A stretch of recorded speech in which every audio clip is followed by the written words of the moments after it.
All right, all right. We should be on. We should be getting started. And yeah, let's get it started, yeah. But we are live. Okay, just checking the sound. Cool, cool, cool. All right. Dope. Dope, dope, dope. Okay, so let's go ahead. We're gonna get started. Appreciate y'all. Yeah, I dropped a my bad. I dropped it. Not my bad. I don't know, but I dropped a video earlier. Yeah, I dropped a video earlier but I was supposed to put it out yesterday, but I low key forgot. And so I put it out whatever time in the afternoon because it was just a quick just talking about the women's 100, but no, I still definitely was planning to go live. So yeah, we got some stuff to talk about, especially after they announced that I was working throughout the day, and so I barely was checking, like I wasn't checking stuff, and then this afternoon, like an hour ago, I saw that Prefontaine announced that men's 100. So I was like, and I usually don't like to preview things, because this is 2 week. Well, yeah, it's essentially like 2 weeks out. So I was like, you know, let me talk about it though, because I was like, yo, um, man, I'm not recovered from the Knicks. I'll say that. I'm not recovered from the Knicks. Or Juneteenth. Like, yo, it's been a crazy 2 weeks. But yes, appreciate y'all. Appreciate y'all. No, since you were first. Okay, yeah, I'll get to your question. But actually, before that, just for context, couple things I'll cover today. Gonna just talk about some different results that have gone on around the world. Some light things at the start. We'll do a preview of the few sprint events that they have at the Paris Diamond League. We'll talk about that men's 100 meters at the Prefontaine Classic that they just announced today. We'll also talk about Gout Gout pulling out of Prefontaine. And then we'll end off with a little bit about Elaine Thompson-Herah, that Zagreb meeting that's happening this weekend as well on Friday. So yeah, we'll talk about kind of all those things today. But to get to your question, what do you think the 100 and 200 world leads will be by the end of the season for men and women? For the women, I could imagine it. Well, actually, let me do for the men. For the men, I could imagine it being somewhere. I think I might have said this earlier in the year, but somewhere around like 10.73 wouldn't surprise me. Somewhere in that range, 10.73 to 10.75 ish wouldn't surprise me. Now, granted, we've already seen Ajayi and Kenny B. I'm sorry, I said 10. For the men, 9.73 to 9.75. My bad, my bad. Um, and I'm saying that because so for the men, we've already seen both Ajayi and we've seen what you call it. We've seen Kenny B. They both ran 9.72 windy. I think it's possible that we see some guys either match that or just go slightly below. I'm not convinced. I'm not convinced as much as I've been like hyping it up or talking about it. And I'm saying that like, oh, Jordan, Oblique, and Kashane, whatever, they have the capabilities of running 9.6. I'm not convinced anyone's going to run 9.6. But I do think someone can run 9.73 ish to 9.75. And the reason I think it is because we saw these guys do it with barely over the allowable wind, right? Ajayi had plus 2.2, and then Kenny B had plus 2.4. So it's really not that far fetched to say, okay, actually, someone could get a perfect wind. And we've been seeing a lot of perfect wind, this year. Like we've been seeing a lot of perfect wind by a lot of guys this year. And it's a highlight, right? We saw, yeah, literally, I'm gonna bring this up. We just saw Ajayi run 9.72 with plus 2.2, and then we saw Kenny B run 9.72 with plus 2.4. So it's not like crazy. Okay, you think at best we get in 9.76, 9.79, maybe I don't know. I think it's what you call it. I don't know. I think it's possible. So my prediction, I'll say someone the 100-meter world lead by the end of the year for the men is 9.73. That's what I'm gonna say. The 200 is tougher to call right now. I think because Noah's not running it. I think he said the first time he's going to run the 200 is in like maybe he'll run one in July, but he's not going to be running many that year. But like I think 19.4 wouldn't surprise me this year. Yeah, 19.4 from someone wouldn't surprise me. And Letsile is looking good. So yeah, I can see someone like either Kenny or Letsile or Noah, depending on how often he runs it. I think 19.4. On the women's side, I think we see, well, wow. We already saw 10.63. I think we see a 10.5 this year. I think we see a 10.5 this year. Um, I think Prefontaine next, well, 2 weeks from now or whatever it is, I'm pretty sure we see 10.6. And by the end of the year, I think we see a 10.5. Now, maybe 10.5 high, but I don't know. But I think the women are on pace for like 10.5 something. And then in the 200, I think we see 21.5 by someone. Now, these are all like, obviously, I'm like, these are high predictions, right? But I think we see a 21.5. And this is like all, I'm really hoping that all these athletes, they line up at the World Ultimate Champs and they race each other and all that. So I don't know. But yeah, that's my prediction. So 9.73 and 21.5 for the, or 21.4. I'm sorry. 9.73, 19.4 for the men, 10.5 and 21.5 for the women. That's what I think. So I don't know. 19.4 mid to high. Yeah, okay. 10.5 to 10.61. I definitely think we see 10.6. Like, I mean, I'm sorry. I think we see 10.5. If Ajayi Haj just ran 10.63, I think we see someone do it. Like Sha'Carri is looking, obviously, I don't know. I can't put a name to it, but like Sha'Carri is already running 10.7s again. Melissa looks to be ahead of pace from last year. You know, Sharika Jackson is already running 10.8. You know, Tina Clayton is already running 10.8. Like Julian Alfred ran that windy 10.7. I don't know, man. I think 10.5 happens. I think 10.5. 10.61 just seems too close to Ajayi Haj. Like, and Ajayi Haj ran 10.63. I think obviously Ajayi Haj is like very talented, but I think like so many of these pro athletes are like much better than Ajayi. Not much better, but you know, like I don't know. Yes, I know 10.5 is significant, but like I don't know. But yeah, so I don't know. We'll see. That's at least the prediction.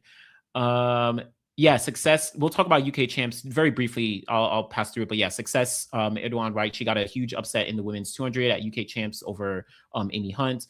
Yeah, I think someone's gonna crack top 5 in the men's 100. I think it's gonna happen.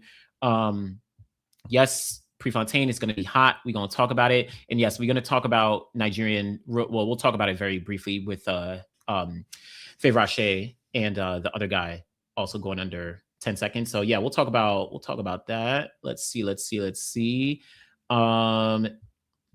Okay, yeah. And I was like, for a second, I was like, yo, why is Kenny not in the 200 anymore? And then all of a sudden it pops up. He's in the 100. So interesting. Okay, so I'm just skimming through some comments because I want to get started. But yeah, for the men, I think 9.75 is a limit this year. As for the 200, we might see a 19.4 this season because the big three is in form. The thing I think about with the 100 is like, I think we are pushing up against the quote unquote limit, right? So prior, we had seen 9.76 by like Trayvon and Fred, and well, Christian Coleman was prior to the pandemic, but like we saw the 9.76s. Then Kashane comes through and drops the 9.75 last year. I think myself included, probably like we're almost mythologizing the idea that the greatest era of men's 100-meter sprinting cannot be broken into, right? Like that 9.7 Justin Gatlin's 9.74 has lasted for so long in terms of, you know, being the top 5 that we're almost mythologizing the idea that no one is capable of reaching it and there actually is a barrier. Like records and times and marks, they're meant to be broken. And I think these guys, the current era of men's sprinters, are going to break through at some point. Like we're creeping ever so close to it, ever so close. You know what I'm saying? So I think it's just a matter of time. Again, Ajayi ran 9.72 with plus 2.2 wind, barely any wind. Well, I'm sorry, barely any wind above the allowable. You know what I'm saying? So I don't know. Yeah, okay. I don't think we see a 10.5. Hodge got the most perfect wind, plus 1.5. Why can't someone else also get a perfect wind, right? Like it can happen. It can very likely happen. So I don't know. Gabby Thomas got a perfect wind in Texas with her, or almost perfect, right? 21.7. What you call it? Like, I don't know. It can happen, man. It can happen. So, yeah, the way Kashane ran that 9.77 at trials, yeah, don't never trust Jamaican like flash time clocks. They be flashing like they be doing a lot. But yeah, he has much more. Like he's more than capable, more than capable. Um, oh, am I predicting 973 at pre? That's the only place it could happen with near perfect wind. Uh, so I'm more inclined to say the women would be capable of running a 10.5 at Prefontaine than I would of the men running 973. I'm trying to actually think about it now because we'll preview it. Well, we're not going to preview the women today. I'll do that next week. But like I think the men, I don't know, man. It could happen. It could actually happen. These guys are informed. So we'll talk about that when I get to it in a second. Let me just jump in with some of these quick results that did happen that I want to highlight. And then we'll, when we get to like Prefontaine and all that, we'll talk about the men's 100. And then even, we're going to talk about Paris. But with real quick, so shout out to Serena Samba She actually just ran, my bad. She actually just ran 12:50, which is a big performance for her. This was at the ATX Track Classic this past weekend. 12:50 in the 100-meter hurdles. Great performance as she's kind of making her way back from injury. Really, really strong performance from Serena Samba. I'm very, very excited for her progress. Also, Brianna Liston, this was at the Hengelo meet this past weekend. She ran 10.99 seconds, another sub 11-second clocking. Obviously, she didn't go to Jamaican Champs. So shout out to Brianna Liston. I like her consistency so far and her kind of rebound from all the injuries, while she was at LSU and the transition to pro. Also, no. Oh, well, also real quick, just on Jamaican Champs. Yeah. Demisha Roswell, shout out to her running 12.40 seconds in the 100-meter hurdles at the Jamaican Champs. Big personal best, really strong performance, creeping up on those 12 threes and beating out Megan Simmons, showing that, okay, and Megan Simmons, this was a personal best for Megan Simmons, I think, as well. Let me just cross-check, but I'm pretty sure, was this a personal best? Am I bugging? No, 3.4. My bad. Why did I think she did that? Never mind. Season's best. But Demisha Roswell with the 12.4, that was a personal best for her. But now a couple more Jamaican women running into getting close to the 12 threes, right? Because Megan Simmons already at 12.3. You have who am I thinking of? Brittany Anderson is on the rise back, right? She's coming back from injury. Well, no, she's coming back from giving birth to a child. And she got the silver medal in 2022 at the World Champs. She's run 12.3 before. You have Demisha Roswell now. She's creeping up on those 12 threes. Krika Hill is someone who has a lot of potential and is still very young. I mean, she's 21 years old. So she is someone who could very likely make, put a dent in in some of the women. Obviously, you have Daniel Williams. Obviously, you have Akira Nugent, and Daniel Williams 12.3. You have Akira Nugent 12.2. So yes, Jamaican women's hurdles, they're very, very deep right now. So definitely excited for their progress there. And then shout out to the rest of Jamaican champs. There wasn't anything too crazy. There was a big drop. We got to be honest. There was a big drop off after the 100 meters. The women's 200, this was a good performance from Alana Reid. Pretty big bounce back, right? 22.29. She made the final in the 100 at Jamaican Champs. Still on the comeback, but a good performance from her to beat out Lavanya Williams and Ashanti Moore. So Alana Reid now going, I think, to her first senior championships in terms of Commonwealth Games. So that'll be a big deal. The men's 200 at Jamaican Champs, Christopher Taylor got the win, 20.09. This is windy though, so windy. But this is bouncing off what he did last year, making the team in the 200. Really great performance across the board for him.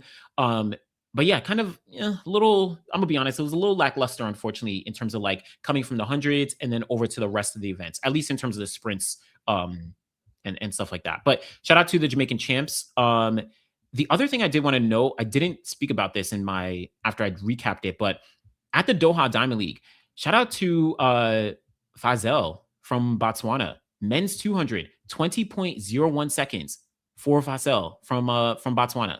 This was a big performance. Big performance. This is a personal best. This makes him, and I think I brought it up. Where did I bring it up? Yeah, this makes him the third fastest Botswana athlete from Botswana in history. I think prior to this, he had run 20.08 seconds. So he was tied with Busang. But big performance from Phaezel, and he's only 20 years old. He just turned 20 in February. So obviously this isn't, you're not cracking, Letsile or well, who knows? One day he can get to Isaac Makwala. But big performance from him. And now he gets to go to the Commonwealth Games. He actually won the Botswana Championships in the 200. He was part of the 4x1 that ran at the World Relays, who qualified for World Champs. So listen, Botswana, the depth is insane. They just keep churning out these guys.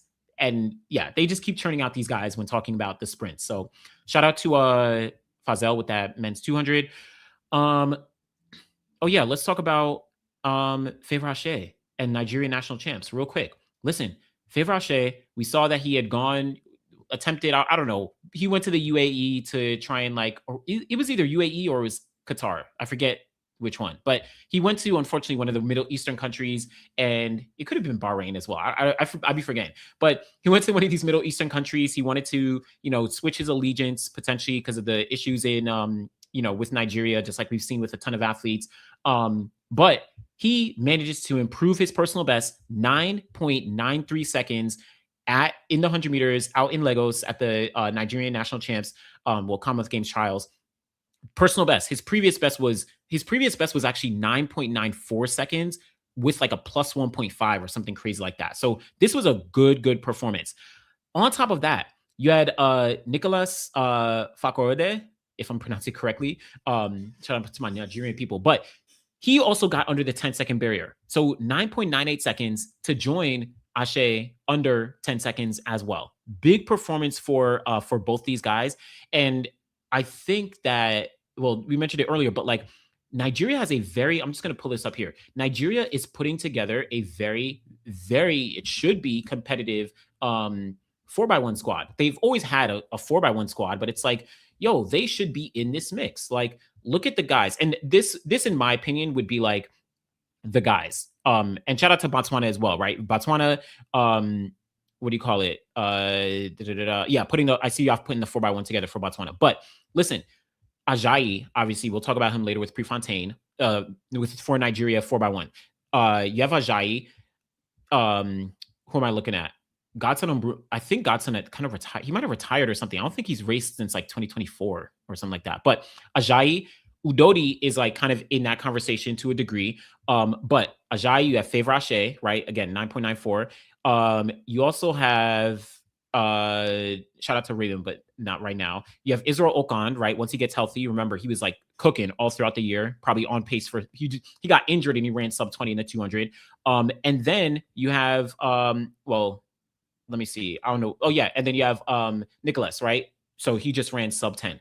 Listen, a lot of guys from Nigeria are really making noise. And just because I know we talk about just Africa on a whole, but just to kind of highlight, let me just do this and look at let's see. Let me just look at the continent on a whole. Like Africa is going crazy. They're going absolutely crazy when we're talking about the sprints.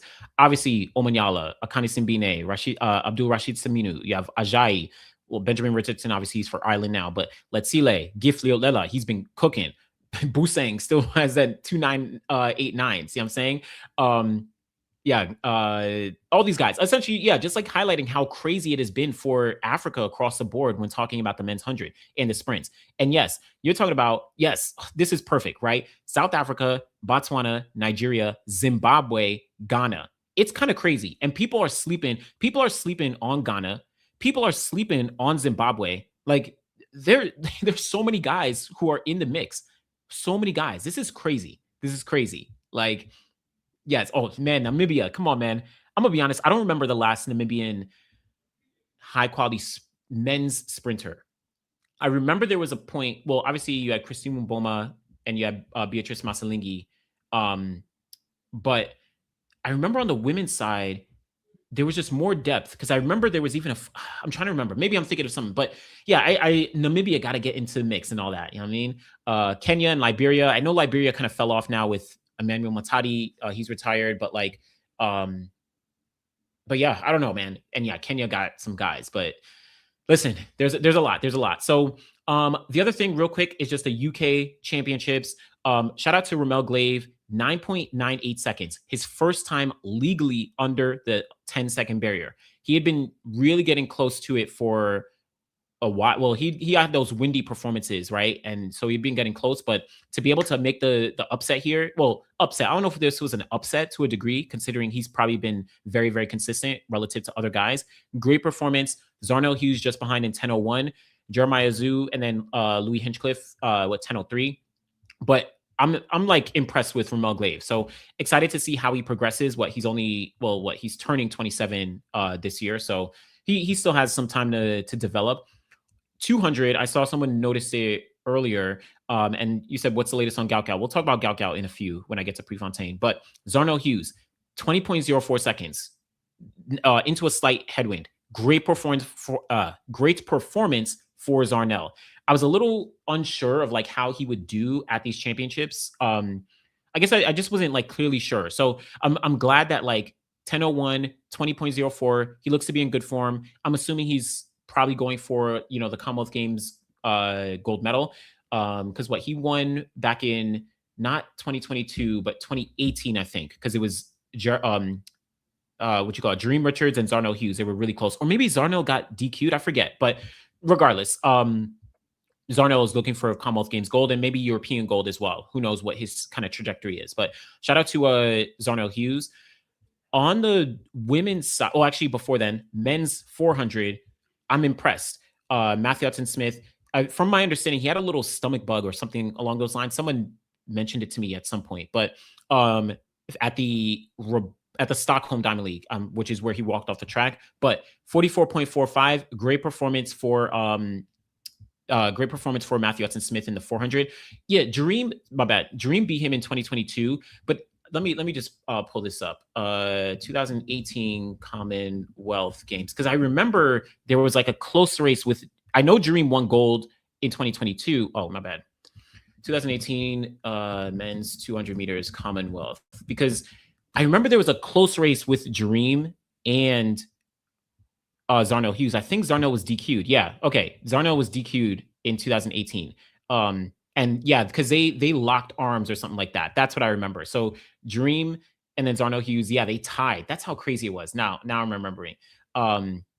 Okay, yes, thanks. My bad. Yes, you mentioned it. I was trying to remember. Someone mentioned it. But yes, Matthew Hudson-Smith had food poisoning. But yes, 2018, Dream Richards won the gold medal at Commonwealth Games because Zarnell Hughes kind of like locked arms or something like that. They bumped each other. Zarnell Hughes was DQ'd. But then, of course, Dream went on to win again in 2022 in a crazy performance. So that was good. But okay, so yeah, Matthew Hudson-Smith, 400, had that food poisoning in Stockholm, pulled out, but right back on track, 44.45. He's looking good. Women's 100, I don't know if this is an upset at all. I think Amy Hunt was the clear favorite. Dinasha Smith, though, made some huge strides, 11.13, but Amy Hunt looking very consistent. She ran that 10.98 out in Oslo, or no, not Oslo, Stockholm, I think it was, behind Melissa Jefferson Wooden. And then you have Dinasha Smith. She just finished behind. Let me back up. I'm jumping ahead. Amy Hunt ran 10.98, personal best out in Stockholm behind Melissa Jefferson Wooden. Now she runs 11.01 here at the UK Championships. So her consistency is really showing, and I think she is the woman to beat going into, Commonwealth, European, whatever it may be in the 100 meters. Dinasha Smith, she runs 11.13. This is very impressive to me if I'm comparing Dina to Dina, because she has not been looking great, right? Yeah, the 100 meters not an upset, the 200 was, but yeah, we'll talk about that. What do you call it? But yeah, Dina has not been looking great in 2026, but 11.13 is a good performance for Dina. Now, the only slight problem I have with Dina is that Dina is on paper a world beater, right? She's a world champion in the 200. She's a world silver medalist in the 100. She should be in that conversation of like where, Melissa and Sharika and Sha'Carri and, the Clayton twins and all that. Like she should in theory be in that conversation. And she's at the end of the year in December, she turns 31. So it's not, she's like the same. She's actually younger than Sharika, but it hasn't been going well for her overall. But she was, from what I saw in her post-race interview, she said that she was happy with this performance. So I'm glad. It seems like she's going in the right direction. So we'll see how that actually does pan out. But Amy Hunt getting very consistent. And if it's true that she uh okay, Dina is progressing well, but Amy is just in top shape right now. Dina had an interview recently and has confirmed she's only doing Europeans now and is going to pre next weekend. Yeah, so she's not going to Commonwealth, only doing Europeans. That's Dina Asher Smith. So I think I guess that well, yeah, I assume I don't know. I think it's a smart move to choose one for someone like Dina because again, I look at Dina because of her past as someone who should be contending with women who have medals already. But she is kind of falling out of that pack, having not gotten a medal in now 4 years in the 200 and then in the 100. We're going all the way back to 2019. So that's been the struggle for Dina. But so it's probably good. Go to Europeans, but not Commonwealth Games. Um, but to your to point here, so but apparently Amy has an injury that has hindered her 200. So that's interesting because in the 200, yep, she finished second place. And shout out to Success. I think, well, let me not say most people. Success got on my radar because of that anchor leg back at the World Relays last year, but she did upset Amy Hunt here. This I think was a clear upset. Now, obviously, injury, all that, taken into consideration, maybe not, but like I don't know. This was an upset. Let's be clear. This was an upset. But yeah, Success, great performance. I think it was kind of, I don't know if it was disappointing or like understood that she didn't get put on the 4x1 at the World Champs last year after what she did. But I think she's building up her case to be like, yo, I deserve to be here. Now, this year, obviously, Commonwealth Games, European Champs. Next year is where we're looking to see will Success take a step up to be in the conversation with these other women, right? Because Amy Hunt obviously is only getting better. Dina Asher Smith at least is always in that conversation. Daryl Nita, I guess TBD. She pulled out of this, but then I saw something where she said that she's gonna be running her next race somewhere. So we'll see her at some point. But those are like the big three for UK women sprinting right now. Success dipping her toes into that realm of like into that conversation. So yeah, waiting for her to make make a step up. But yeah, what an insane name for track, Success. I know.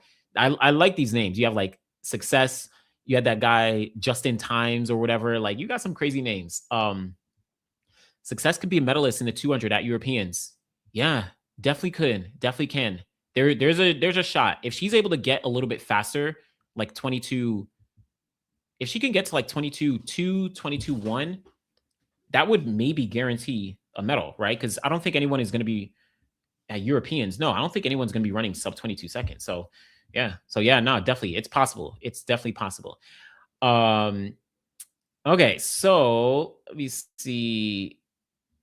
Okay, let me see. So I heard the commentator say something about how she had to pull out of the UK 200 final due to a hamstring thing. Can anyone confirm this? Is this in regards to?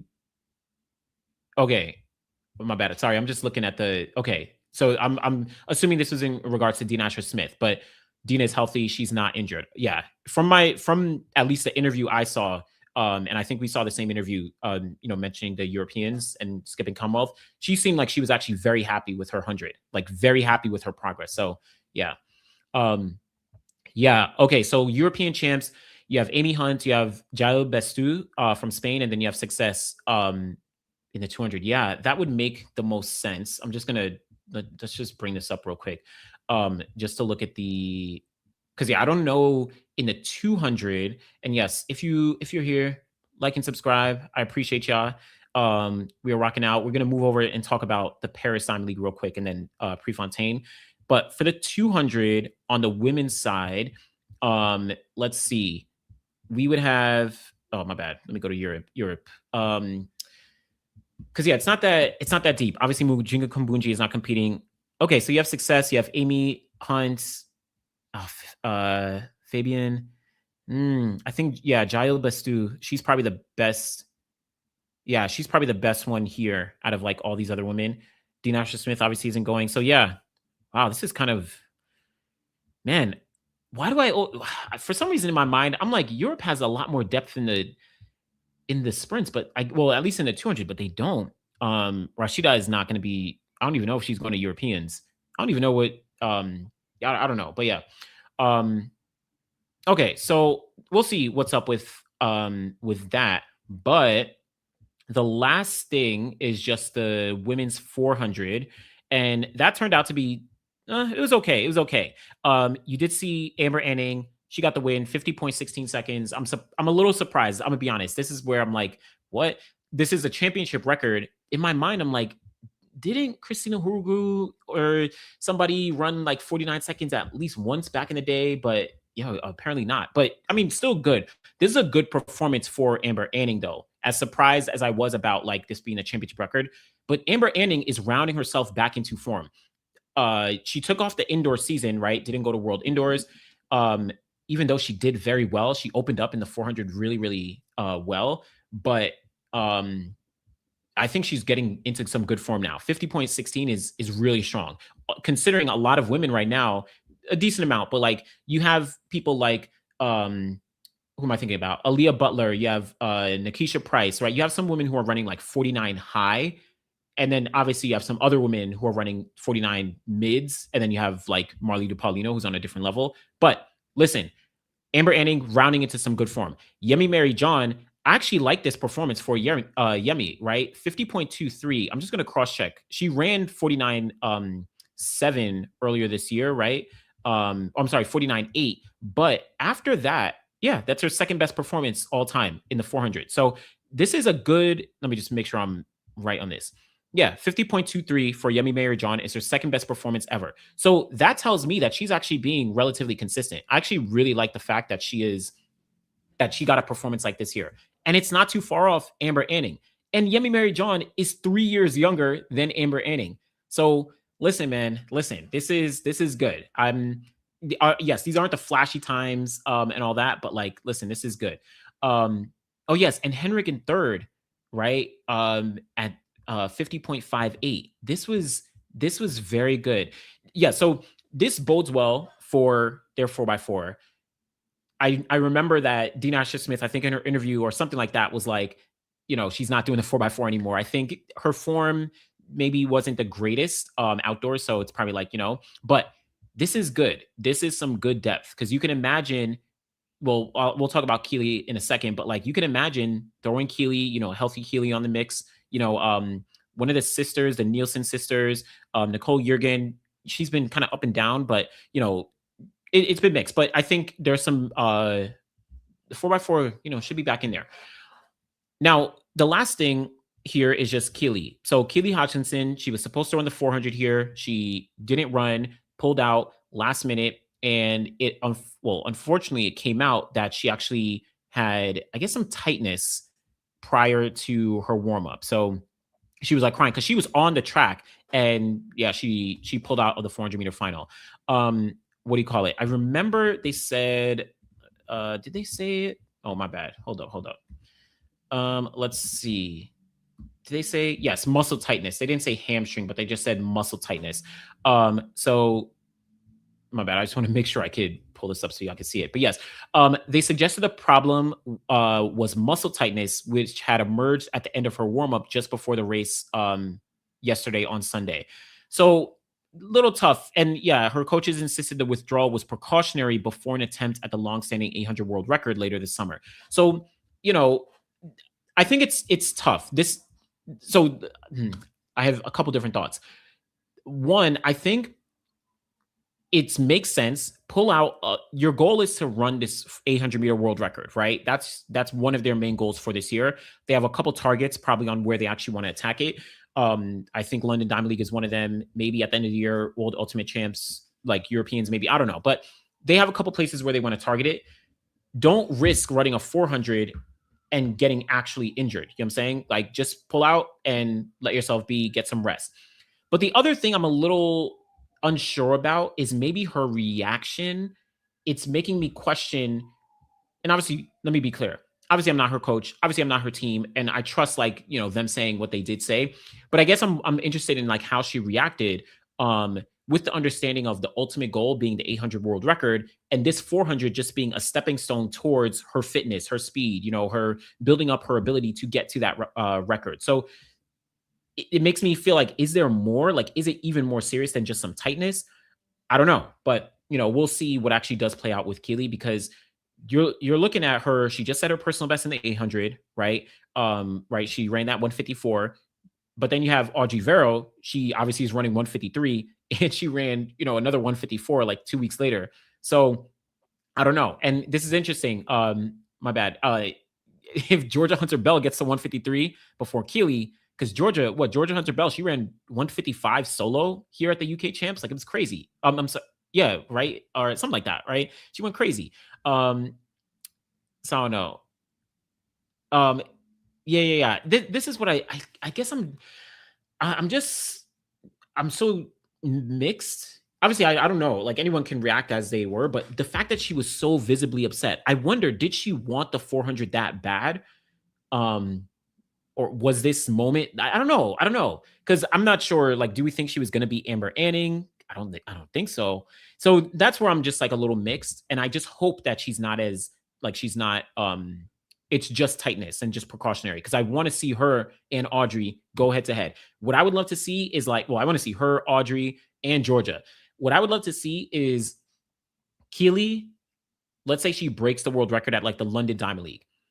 Then I want to see Audrey go to like, I think, Lausanne or something like that, maybe European, wherever, and break the world record. Then I want to see them at the Ultimate Championships or the Diamond League final. Like, obviously, I'm getting hypothetical, but like, I want to see like back and forth in a sense. I want to see them do it together, but I also want to see Femke Bol into the mix after running 157 1, where it's like, yo, like, what can she do when she's in the mix with all these fast women, right? So yeah, it's crazy. It's crazy. I haven't even mentioned like Odira, who's obviously the world champion from last year, went crazy at Worlds. Like yo, I want to see it. So I hope that Keely is healthy and she's not like seriously injured. So, oh,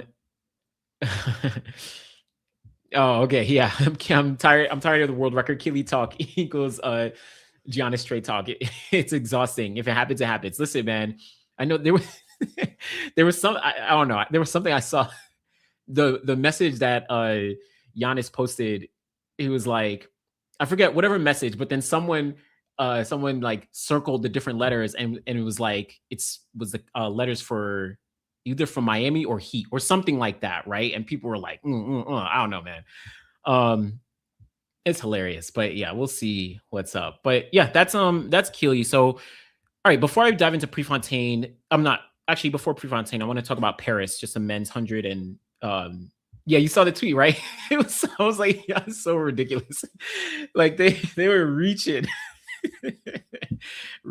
for Miami. It's crazy. Okay, let's see. So Femke may break the 1992 Dutch record because she's becoming so consistent, and this is only her third 800 race. Yeah, man, it was crazy. I'm gonna say that Femke is definitely exceeding my expectations of what she could do in the 8.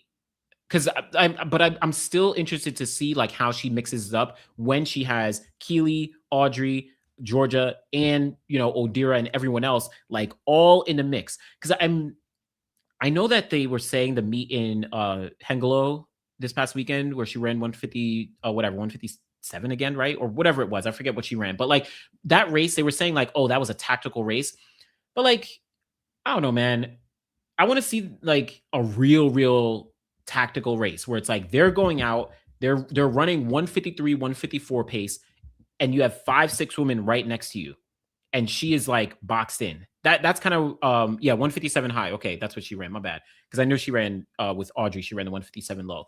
But like, what does she do when you have 5 women who are all capable of like 154, 153, and you are boxed in? Like, how does she respond in that situation? Because she hasn't been in that yet. So, we'll see. But yes, Femke does look very, very comfy. Very, very comfy. You think she got the Gout Gout hype? I don't know. I was actually downplaying her and what she could do in the 800, like before she started. But now I'm like buying in. I'm buying in. I'm trying to see Femke have a kick after the 600 meter mark. Well, don't compare Femke with what she did versus Audrey to anything else, because Audrey's gonna kick away from anybody. Right, like Femke Bol ran 157 low, what 157.1 in her opening 800 outdoors losing to Audrey Vera. Like, and Audrey walked away from her because she's Audrey. So I don't know. Is Georgia Hunter Bell running Euros? Yes, her versus Audrey Vera versus Femke would be good. That's a good point. I don't know. That's a good question. Good question. Yeah, that'd be crazy. Crazy. Pretty sure this is the last race. This last race was her first time under 60 seconds for the second 400. Probably. Yeah, probably. I don't know. But yeah, okay. So let's see. Keely gonna get the world record in London, which I'll be attending, given she went 153.3 in her 800 opener, only days after 400 in Rome.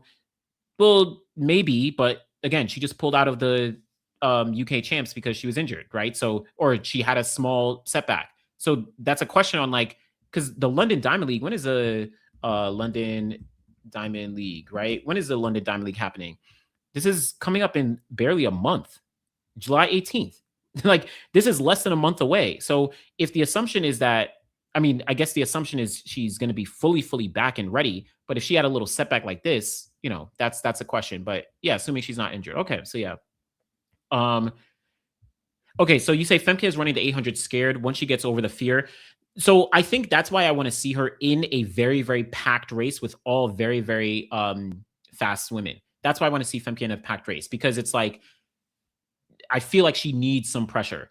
She was with Audrey and she just had to kind of chase her, but there wasn't other women around to like really kind of like bump up and get things going. So I don't know, but you know, we'll see. But yes, tons of big meets coming up. We're going to talk about, I mean, we could actually let me just jump into it right now, but we're going to talk about Paris, which is coming up on Sunday. We have, what's it called? You have Zagreb, which is on Friday. The following week, you have Prefontaine Classic. After that, you have London, Monaco. There's a lot. There's a lot of meets coming up. Like, there's a lot of meets coming up. Let me cross check, because yeah, Paris is this weekend. Eugene is next weekend. Monaco is right after. Monaco is a few days after Eugene, and then London is the following. Like, and then we get a break because, you know, Lausanne is all the way in the middle of or late August. So this is crazy. Paris, Eugene, Monaco, London, and then all the other like meets. It's gonna be crazy. You know what I'm saying? But okay, let's oh yeah. We're gonna talk about Gout Gout. Yes, don't worry, I have that pulled up, his back issues. Yes, we're gonna talk about that in a second. Because I'm gonna talk about this Prefontaine Classic. But let's quickly talk about this men's 100. There's not too much to talk about, but it will just be interesting. Another race of Noah Lyles. And let's be clear, Noah Lyles versus the field. So you have Noah Lyles, you have Jordan Anthony. So once again, circling back from the Rome Diamond League. You're also going to have Jeremiah Zhu coming off UK champs, Trayvon Bromell coming off that windy mark that he ran down in Texas, right? Yeah, Texas. Yeah, Texas. Emmanuel Esame, we saw him in Rome. Lamar Marcel Jacobs. Listen, man, Marcel Jacobs, Fernando Manyala, and Akani Simbine. So this is, I mean, it's a Diamond League field, right? This is a high-quality field. I think few people are going to bet against Noah Lyles in this men's 100. He already ran that 988. He looked very comfortable. Probably one of his better, it wasn't his season's opener, but like one of his better, quote-unquote, earlier season races in the 100. I think I don't know. I'm actually not going to do any time predictions because I have no idea. I can't predict any time. But he's gonna have. Noah is the guy in this race. I think the question is like, what does he look like execution wise? What time does he eventually run? And then how much damage does he do to the field? That's, I think, the question. Or on the flip side, does he lose? Right? That'd be like, I think if Noah loses this race, that would be a shock. Now, I do think he is capable of losing. I would not be surprised if Trayvon Bromell gets a quote unquote flyer or a really good start and he, gets a win. I also wouldn't be surprised if Jordan Anthony, like I've been saying, figures it out and he gets the win, right? If he just like kind of turns the tables. Real quick, I saw someone said, I wonder if Terrence Laird trains with Noah. He doesn't train with Noah. He actually trains, well, the last time I spoke with him, I think he trains with his high school or his junior college coach from a few years before LSU something like that, from what I remember. But yeah, I haven't heard from Terrence in a bit. But yeah, what if Jordan Anthony kind of like figures it out in a sense, quote unquote, figures it out and runs? What if he just runs 9.89, right? Like, I don't think that's far fetched. Trayvon Bromell, though, I think Trayvon here should definitely run, sub 10, and I think he could challenge. Now, what if we see Omanyala, because he's been cooking? You know what I'm saying? Like, what if Omanyala really starts cooking? What if he gets something good? Emmanuel Esime, I think it's maybe a little tougher for him to get into maybe those 9.8s that I think it might be required to win. But yeah, you know what I'm saying? Like, what happens then? Akani Simbine, he's been a little more mixed, but listen, there's a lot of guys. And oh crap, someone can remind me. I forgot Omanyala and Akani. Where did they just ran in Hengelo? Oh yeah, Akani, my bad. Akani got the win in Hengelo in the 100, but it was like into a headwind. It was like weird, but it was with oh my gosh, the other South African guy. Crap, I'm forgetting his name. And I know Ngwana. Yeah, Bradley Ngwana. Bradley originally got the win, or it was like he thought he won, and then they gave the flowers to him, but then Akani actually came up. Yes, Ngwana, my bad. I was like trying to remember. But yeah, so I'm like, I just saw them run. But Omanyala was like running sub sub 10s consistently all throughout the year. Who knows? He could pop off and run something crazy. So, but I think for the most part, we probably agree that Noah is the favorite here. But there's a world where, I don't know, Trayvon could pop off. Like, my bad, who said it before? Like, if Trayvon, I hope Trayvon runs 9.82. Esime coming for his 9.8. By the way, it could happen. Aaron, you said Jordan will run 9.8. Okay, yes, Laird was at Cal Poly Pomona. That's where I remember. Yes, Cal Poly Pomona. Maybe I don't know. Was that his high school or his junior college? I forget. But yeah, okay, so Jordan will run 9.8. Hey, I don't know. Okay, let's see. Okay, so yeah, I don't know. I think though this should be a very good race. I'm excited, and Marcel Jacobs. Listen, man, he already ran that sub 10 in Rome. I'm not saying he's going to win or any of that, but I would not be surprised if Marcel Jacobs finds a way to run like low 9.9s here. Marcel Jacobs is likely trying to He's trying to win European championships, right? The gold medal again, because he won it in 2022. So I think he's trying to get back into that form. Like he wants the gold medal at European champs. I don't even think he cares about the rest, quote unquote, cares about the rest of the season. I think that's his goal, to maybe even give him confidence of like, okay, I'm ready to bounce back leading into 2027, 2028, right? I think that's what is the goal for Marcel Jacobs.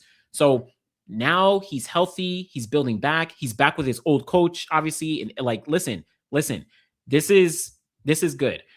This is good. So we'll see. Yeah, definitely keep an eye out for Jacobs for Europeans. Absolutely. I want to see, you want to see Jacobs sub 10 again. He already ran, or if you're talking about this season again, yeah, I think he can. You said no one's going 9.82 in this field. I don't know, man. I could imagine Noah running 9.82. I can. Now, obviously I can imagine Noah running 9.82. It wouldn't surprise me. A lot of things wouldn't surprise me from Noah at this point. Even if like I've downplayed, I guess his ceiling to a degree.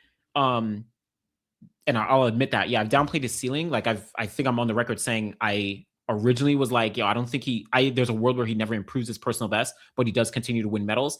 I think I'm going to backtrack on that after seeing this 9.88. But like, I don't know, man. Noah could run 9.82. Trayvon Bromell can run 9.82, right? I think it can happen. So I don't know. Okay, you think Noah wins in 9.85? You said Jordan in 9.78. I don't know, man.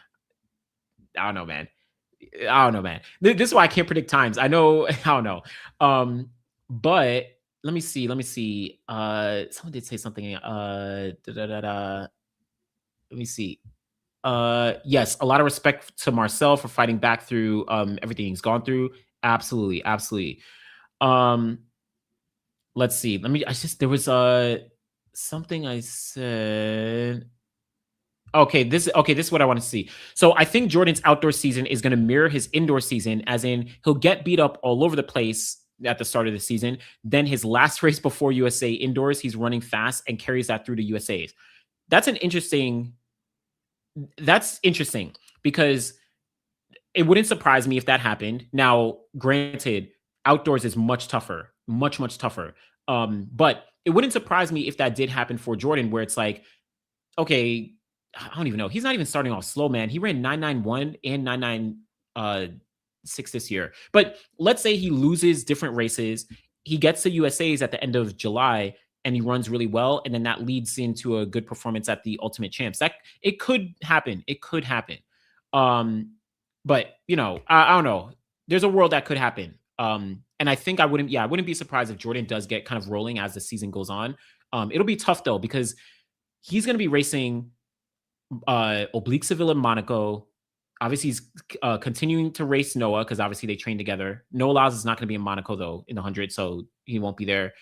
I don't know if Jordan's going to be in Lausanne because Oblique Seville is going to be in Lausanne. So he's racing top guys. It's just a little different where even if he does get better, like other guys are also better out here. You know what I'm saying? Like even based on how Trayvon ran in that Texas meet, like I think it's going to be tough to take down a Trayvon Bromell. But I think a race like this will be very telling for Jordan, right? Because this is another big race, high quality field. You add in another big name that you didn't race before in Trayvon Bromell, at least outdoors in the 100. Yes, you beat him in the 60, but it's very, very different. But, we'll see. We'll see. Yeah, we'll see what happens. But yeah, shout out to the men's 100 here. Let me see. And we're going to talk about the Prefontaine Classic 100 in a second. But men's 400 here in, let me make sure. Yeah, this is Paris. Men's 400 in Paris. Good field. Actually, this is a really good field. Chris Bailey, of course, he's always been super consistent. Quincy Hall, he's been on the comeback. He didn't race in LA. He pulled out of that meet, and now he's going to be back here in Paris. Matthew Hudson-Smith, we saw what he did in Rabat and at UK Championships, so he's looking good. My man, Busang, Colin is back.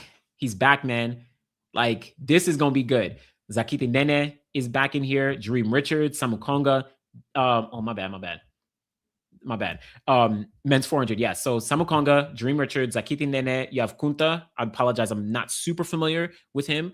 But yeah, that's his personal best. So Kevin Atsipi, you have Matthew Hudson-Smith, Quincy Hall, Chris Bailey. This is a stacked field. This is a stacked field. So listen, we're going to see how this plays out, but I am very interested because now we are in the middle of the season. Kevin Atsipi, he already ran 43. What did he run this year? 43.9 this year already. We are in the middle of the season, yo. We are in the middle of the season. Aaron, you are bugging. You said Quincy. Oh, my bad. I got this reversed. Quincy is not running 46 seconds. Like, he's not. And Colin could run 43.6. Who knows? Maybe. But Quincy's not running 46 seconds. Like, he's going to match his 45 or go a little bit faster. That's what I think. He's been getting progressively better. But yeah, listen, Colin, Kevin Atsipi, he's going to be in this here. But I'm excited to see how Matthew Hudson-Smith does and how Chris Bailey does relative to these guys. Zakiti Nene, he's been so consistent in the 44.4 range. But yeah, I don't know what's up. But yeah, so we'll see. But this is a good men's 400 overall. Outside of that, we do have the oh wait, let me see. Yeah, okay. 100 meter hurdles and then 110 hurdles. But 100 meter hurdles, this is going to be heats and then final, right? You're going to have Toby Amisan, you have Aaliyah Armstrong, Devin Charlton, who's running this Friday, actually. So Devin Charlton is going to be in Zagreb and then go to Paris on Sunday. Zagreb Friday, Paris on Sunday. You're going to have Foray from South Africa, Kenny Harrison, Alicia Johnson, Renata Jones. She just ran a personal best of 12.49 this weekend, actually. Yeah. Ditaji Kumbunji, Demetria Roswell, Megan Simmons, Serena Sambamaela, P.S. Grisasa, Grace Stark, Nadine Visser. This is a stacked field. The only woman you're missing is Masai Russell, right? The only person you're missing is Masai Russell. Obviously, you have like someone like Daniel Williams, Akira Nugent, but like for all intents and purposes, Masai Russell is the only one missing. But what I suspect is that Masai Russell really wants a good race at the Prefontaine Classic because she just ran in LA. I think that the race that Masai ran in LA, not world record, but would have been 12-1. But yeah, so I don't know. But yeah, that's some women's 100 hurdles, and then men's 110 hurdles. Also a good field, heats and finals. Dylan Beard, Jamal Britt, Freddie Crittenden. Shout out to my man Freddie. He's on his kind of retirement tour. And he's been getting into these meets, which is really exciting. Trey Cunningham, Eric Edwards. Who am I looking at? Izumiya, right? You have Mathi Kau. I apologize. Yeah, I apologize. My bad. The pronunciations, man. You have Lopez, you have all these guys, right? Martinez, Rachi Moritake, Kendrick Smallwood, first Diamond League. Listen, this is good. And then my man Michael from Belgium. All right, so good. Yeah, good races across the board. I'm excited to see what actually does play out. Okay, I'm cross-checking here. But yeah, this is the Paris Diamond League. Just to highlight, because I see a lot of y'all talking about this 400. So Lythe Pillay, no idea what happened, where Lythe Pillay is at. Hold on, let me see. Because oh my gosh. Man, okay, yes, my bad. Sorry, I just want to make sure I could put it on the screen. What happened to Lythe Pillay after that crazy split at World Relays? Haven't heard of him ever since. That was the last race he ran, that 4x4 at the what you call it, that 4x4, yeah, at World Relays. And so he is, I don't know, MIA. I have no idea. Like, I hope he's healthy. I hope he's good. But then there's also a world where he just like, I know, Aaron, I don't know. But yeah, maybe he just like got hurt. Maybe that's the case. Because you think of like certain athletes, you remember Andre DeGrasse, he runs that windy 9.6, and then he gets injured, pulls out of the world champs in 2017, right? Maybe he just got shocked and he just couldn't handle it. I don't know. But yeah, we just haven't seen him run since. So hopefully he's good, but we'll see what happens. Okay, Kendrick Smallwood, he'll be at Pre as well. So first in Paris, then at Prefontaine. Really, really dope to see him getting some looks. Rye is taking full advantage of the off year. So Rye Benjamin, well, okay, so I don't understand why Rye's not racing recently. I don't think he's injured, so why? Well, I mean, we actually don't know, because the thing is, Rye was supposed to run in Stockholm. He was supposed to run the Stockholm Diamond League. I think he was supposed to be at the LA Grand Prix. He is announced for the Prefontaine Classic 400, so he's on that start list. But I don't know. And the last race he ran was in Tokyo. So yeah, he's pulled out of a bunch of meets. I guess we just don't know. I know they put up that there was like that workout Wednesday with him and Vernon Norwood, but like we don't even know when that was shot, right? Like that could have been shot months ago. Who knows? It probably wasn't. But you understand, like I don't think like I just don't think we don't know. That's what I'll say. Because I honestly don't know. I want to see him. But Prefontaine is gonna have, a high quality field. It's gonna be, Colleen is going to be there, Matthew Hudson-Smith, Chris Bailey. There's going to be a bunch of guys there. So hopefully Rye will be there. Yeah, he said Rye Benjamin said he's going to dabble in the 200 this year. I guess not. He said the 200, 400. I think he was planning to do both, but who knows? Plans probably just changed. Okay, yeah. So the issue for me is Rye doesn't race overseas a lot over the years, some because of injuries, but it's just annoying we don't get to see him. Yeah, he went to Tokyo this year. He was signed up for races in Europe, but yeah, I guess I don't know. It's tough. It does suck because yeah, you want to see your top athletes. You want to see, you want to see these talented athletes. It's like, because I'm thinking of like, I think one of the first things I did this year was like, in one of the live streams, I was like, yo, what could Rye Benjamin run? I was like, yo, he has potential for like 43.5 at least, but we're not seeing him race. Hopefully he's in Prefontaine though. I just hope he's healthy. So all that. You said if I'm Rye, I'm definitely pulling out of Pre, Colleen on different timing. I mean, listen, man, these guys are competitors, so I don't know. Okay, so let me just jump in. Let's go over to this Prefontaine Classic 100 real quick, and then we'll dive into different comments, and we'll talk about Gout Gout and all that. But oh no, actually, I don't think it's gonna come up here. My bad. Hold up. Let's see. I don't know if Prefontaine is going to have the men's 100 here. And if it doesn't, I have another way to just pull it up. Let's see. So, yeah. Okay. So, well, yeah, it's right there. But let's see. I just want to see if it actually was updated here because they got all the other entries and stuff. But yeah, so not there. But regardless, so listen, men's 100 meters at the Prefontaine Classic, it's stacked. Like, it's absolutely stacked. You know what I'm saying? Like, it is crazy, crazy stacked. And yeah, so I'll say this. I was looking up stuff about Gout Gout earlier. And that's where I found out, he had the back issue. And I was disappointed. I'm like, yo, why'd Kenny pull out of the 200? Whatever, whatever. This was maybe yesterday. And then I'm like, they announced this today. I'm like, wait, what? Like, okay, so Kenny's just switched over to the 100. But we have Oblique Seville. Well, yeah, let me just use this. But we have Oblique Seville. We got Christian Coleman. We got Trayvon Bromell. We got Kenny B. We have Lockie Kennedy. We have Kanisoa Ajayi. You have Akeem Blake. And you have Gift Leotlela. Like, this is crazy. This is wild.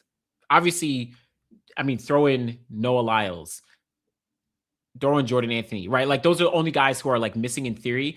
But like, yo, this is a stacked field. And what's crazy is, so let me actually bring up the first thing I saw. I actually was a little, I flipped on this. I saw this and I was like, oh, okay, Kenny B is here and Giff is here. And then I went to go do something else. And then I came back to this and I said, wait, Oblique is here? Like, I didn't see Oblique Seville on this flyer at first. This is what I saw on Instagram. Listen, man, listen, this is big. This is big. And I think what makes it big is like, okay, Christian Coleman, Lockie, Akani, Gift and Akeem and Trayvon. I think we maybe could have, in theory, quote unquote, expected it. But one, we get to see Oblique Seville in Eugene. Has Oblique Seville ever run in Eugene outside of the World Champs in 2022? Like, has that ever happened? I don't think he ever has. Right? World Champs 2022, he was still young. I don't know if this present day Oblique has run in Eugene. That's one. And then we get Ajayi. Now, obviously Ajayi, let me bring this one up because it's a little bit better. But Ajayi, he obviously just ran okay, so Oblique is not running Eugene. So he obviously just ran this 972, the windy mark, but what you call it? But and yeah, Noah, he won't be at Prefontaine. I was just like saying like in a hypothetical, like out of this field, it's like, Noah and like whatever. If we can get them, that'd be beautiful. But yeah, I think Noah said he's going to USA's after this, after Paris. So Ajayi just ran this 972 windy. He gets another shot at this track. Oblique Seville has never run in Eugene outside of, Worlds 2022 when he was still relatively young. Christian Coleman, he popped off a good 100 in LA. He did decent in the 200 down in Florida. But he popped off a good 100. Trayvon Bromell, he obviously ran that really good 100 in Texas, windy, but we're going to see what he's like in Paris against a high quality field and then circling back. Kenny B, we've obviously seen him. He ran that windy 972, and we've seen he's in great form, in what you call it, in the 200. Lockie Kennedy, I guess TBD on I guess his status right now in terms of like how fast he is, what he's capable of, because he ran in the Chinese Diamond League meets, but like didn't look that great. Ajayi just spoke about, well, actually, I'm gonna come back to Ajayi. Akeem Blake coming off of Jamaican Champs, and then Giff, he's been in some good form, right? So everyone is looking very good here. Now, one thing I will say, I was gonna say we should. Y'all can do whatever you want. I'm going to taper my expectations relating to Ajayi. That's what I'm gonna taper expectations. I don't think we should expect Ajayi to either match his personal best, that 984, or even if it gets windy, I don't think we should expect him to match that 97 because he was peaking for NCAAs, right? We have to remember that. All those athletes where people were claiming, fake times and all that, like they were peaking for NCAAs. There's a reason they all ran insanely fast at the NCAA championships. That was their peak performance, right? Wasn't Ajayi meant to be at Nigerian champs? No, like he just ran NCAAs. I don't think he cares that much about, not to say he doesn't care, but it's like he wasn't going to fly all the way to Nigeria to compete at Commonwealth Games champs. Like, I don't think he's that interested in Commonwealth Games. He's probably targeting World Ultimate Championships, if anything. Remember, Ajayi made the World Championship final last year. All due respect to Commonwealth Games, but like, Ajayi is going to be one of those guys. He's looking to be one of those guys. But what you call it? Yeah. Okay. So, yeah. So essentially, like, I would just taper expectations. I don't have expectations about Ajayi actually replicating the performances that he did at USA at NCAA's, because that was NCAA championships. That was the peak of his season. Now, obviously, I do know. Shout out to Coach Ken Harden, right? He is more than capable of replicating those performances, but I just don't want us to be shocked if he runs 991 or something like that, and people are like, oh, he fell off. All those times were fake. Those times were not fake. He was just absolutely peaking for those championships. That's not an indictment, right? It's just like when athletes go to, actually, well, let me not bring it up. I was looking back at certain athletes from like USA and Jamaica, whatever, like in previous championship years, where they run insanely fast at USA's or Jamaican championships, and then they dip down and then they dip back up going to the Olympics and the World Champs, right? Because they are peaking to qualify or to perform at their championships, and then they have a little drop down. Like it makes sense. So yes, Ajayi could run fast here in Prefontaine, and he is amongst a very high quality field, but don't don't put your expectations. I know, listen, I know I be asking people, like, taper expectations. Like, I just don't want people to be mad if it's like, if he runs 991 or something like that, and people are like, whoa, well, great. You know, those times were all fake. Like, come on, yeah. Like, we saw him at the World Champs last year run 9.8s and 9.9s and make it all the way to the final. And then we saw him replicate it, this year outdoors. Like, it's not an indictment, man. Like, I don't know, man. But yeah, like, oh my gosh. I know I'd be asking people, but listen, man, we can hold multiple thoughts. But that's what I'm looking forward to. The other thing is Oblique. I wonder, I don't know. Who do you, well, it's my bad. I'd have to scroll up. But if y'all said, like, I wonder who y'all think in this 100-meter field is like the quote favorite, right? Forget the time and all that, but like, who would you say maybe has the edge about of the edge in this race? Because I want to say Oblique, but then Kenny, I can imagine Kenny getting a good race. This is Eugene. You know what I'm saying? Like, this is Eugene. You know, Christian Coleman, maybe a little tougher for Christian. I don't think Christian is like the favorite, but like, listen, who knows? He runs well here. Trayvon Bromell. If Trayvon does something very well in Paris and then he circles back, listen, you know what I'm saying? You know what I'm saying? Wait, okay, so Kenny B, my bad, I was laughing at you because he said Ajayi will run 957 and be elected president of Nigeria. Imagine. He turned into a corrupt politician, man. I say Kenny B is a favorite if he can put it all together. Okay, that's interesting. A lot of people saying Kenny. A lot of people saying Kenny. When Divine Oduduru won NCAAs in 2019 and ran 986 and 1973, he went to the Diamond Leagues and was getting beat up running 10.2 and 20.5. Yeah, but I have more trust in Ajayi because he's been consistent. Prior to Oduduru, he had never done anything significant on the global stage. So from my memory, right? Like, he never made a world final or Olympic final or was running, consistent on the circuit. Like, Ajayi to me has proven himself against some of the top guys. So, but yeah, I hear that though.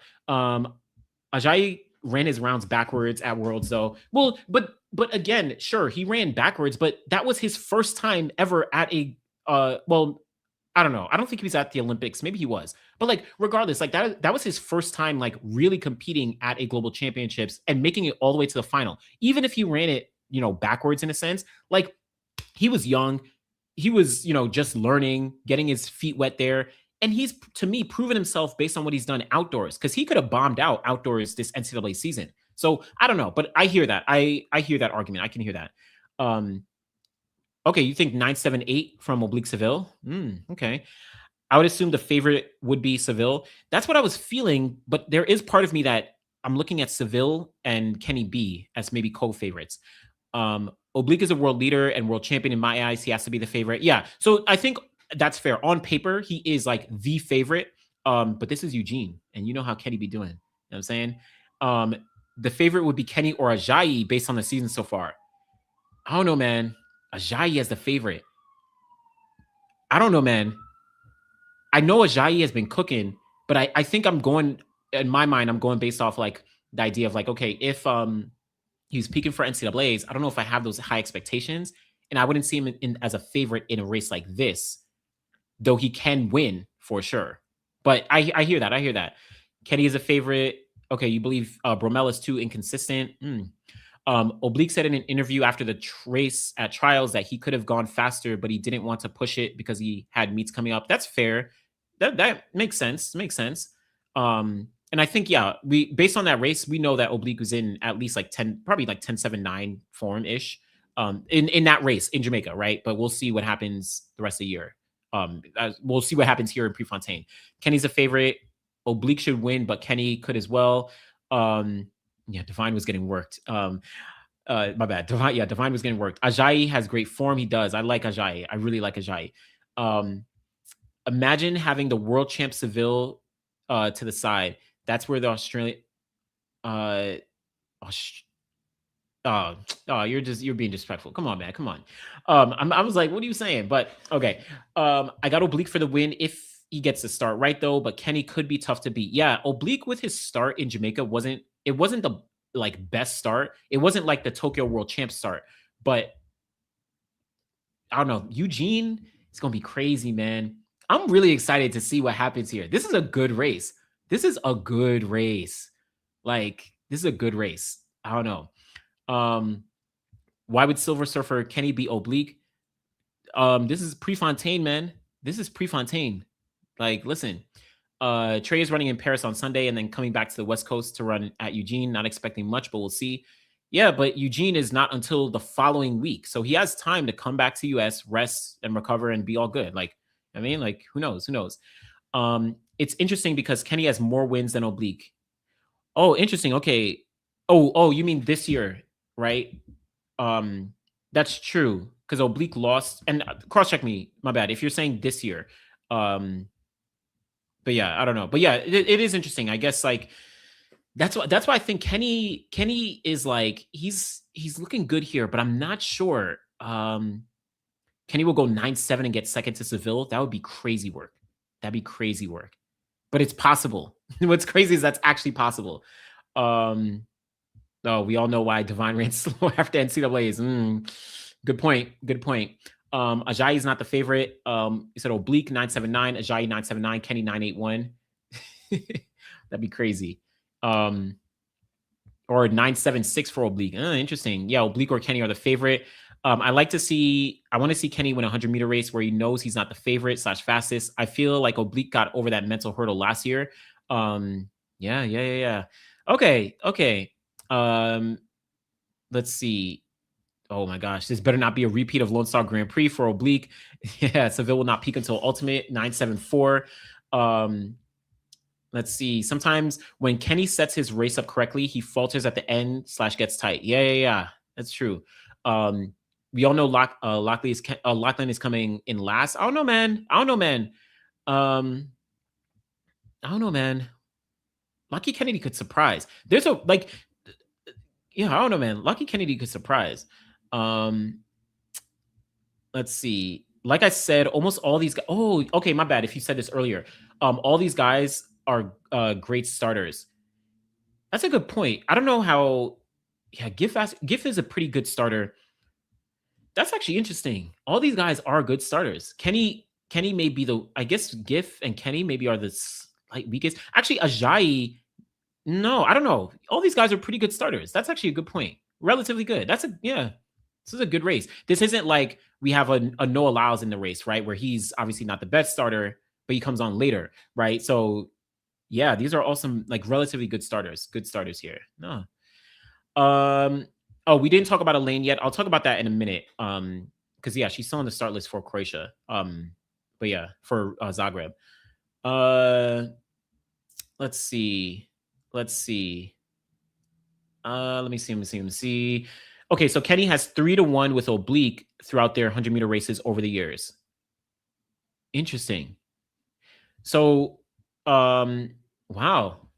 Oh, you know why? It's because of Grand Slam track, right? So Oblique beat Kenny at the at the World Champs, but then Kenny beat Oblique at Grand Slam track in Kingston, in Miami, and then I don't know what the other race Kenny beat Oblique in. Yeah, I don't know what the other race Kenny beat Oblique in. Maybe it was it was maybe 2023. Kenny might have run 100 and beat out Oblique at some point. Oh, the Olympics. Duh. I forgot about the Olympics. Yes. Okay. So the Olympics, Grand Slam Kingston, Grand Slam Miami. That's where Kenny won, and then Oblique won at the World Champs. Okay, so that's fair. I on paper it makes sense. Like I can understand it, but it is surprising. All right, it is surprising. Yeah, Paris 2024. My bad.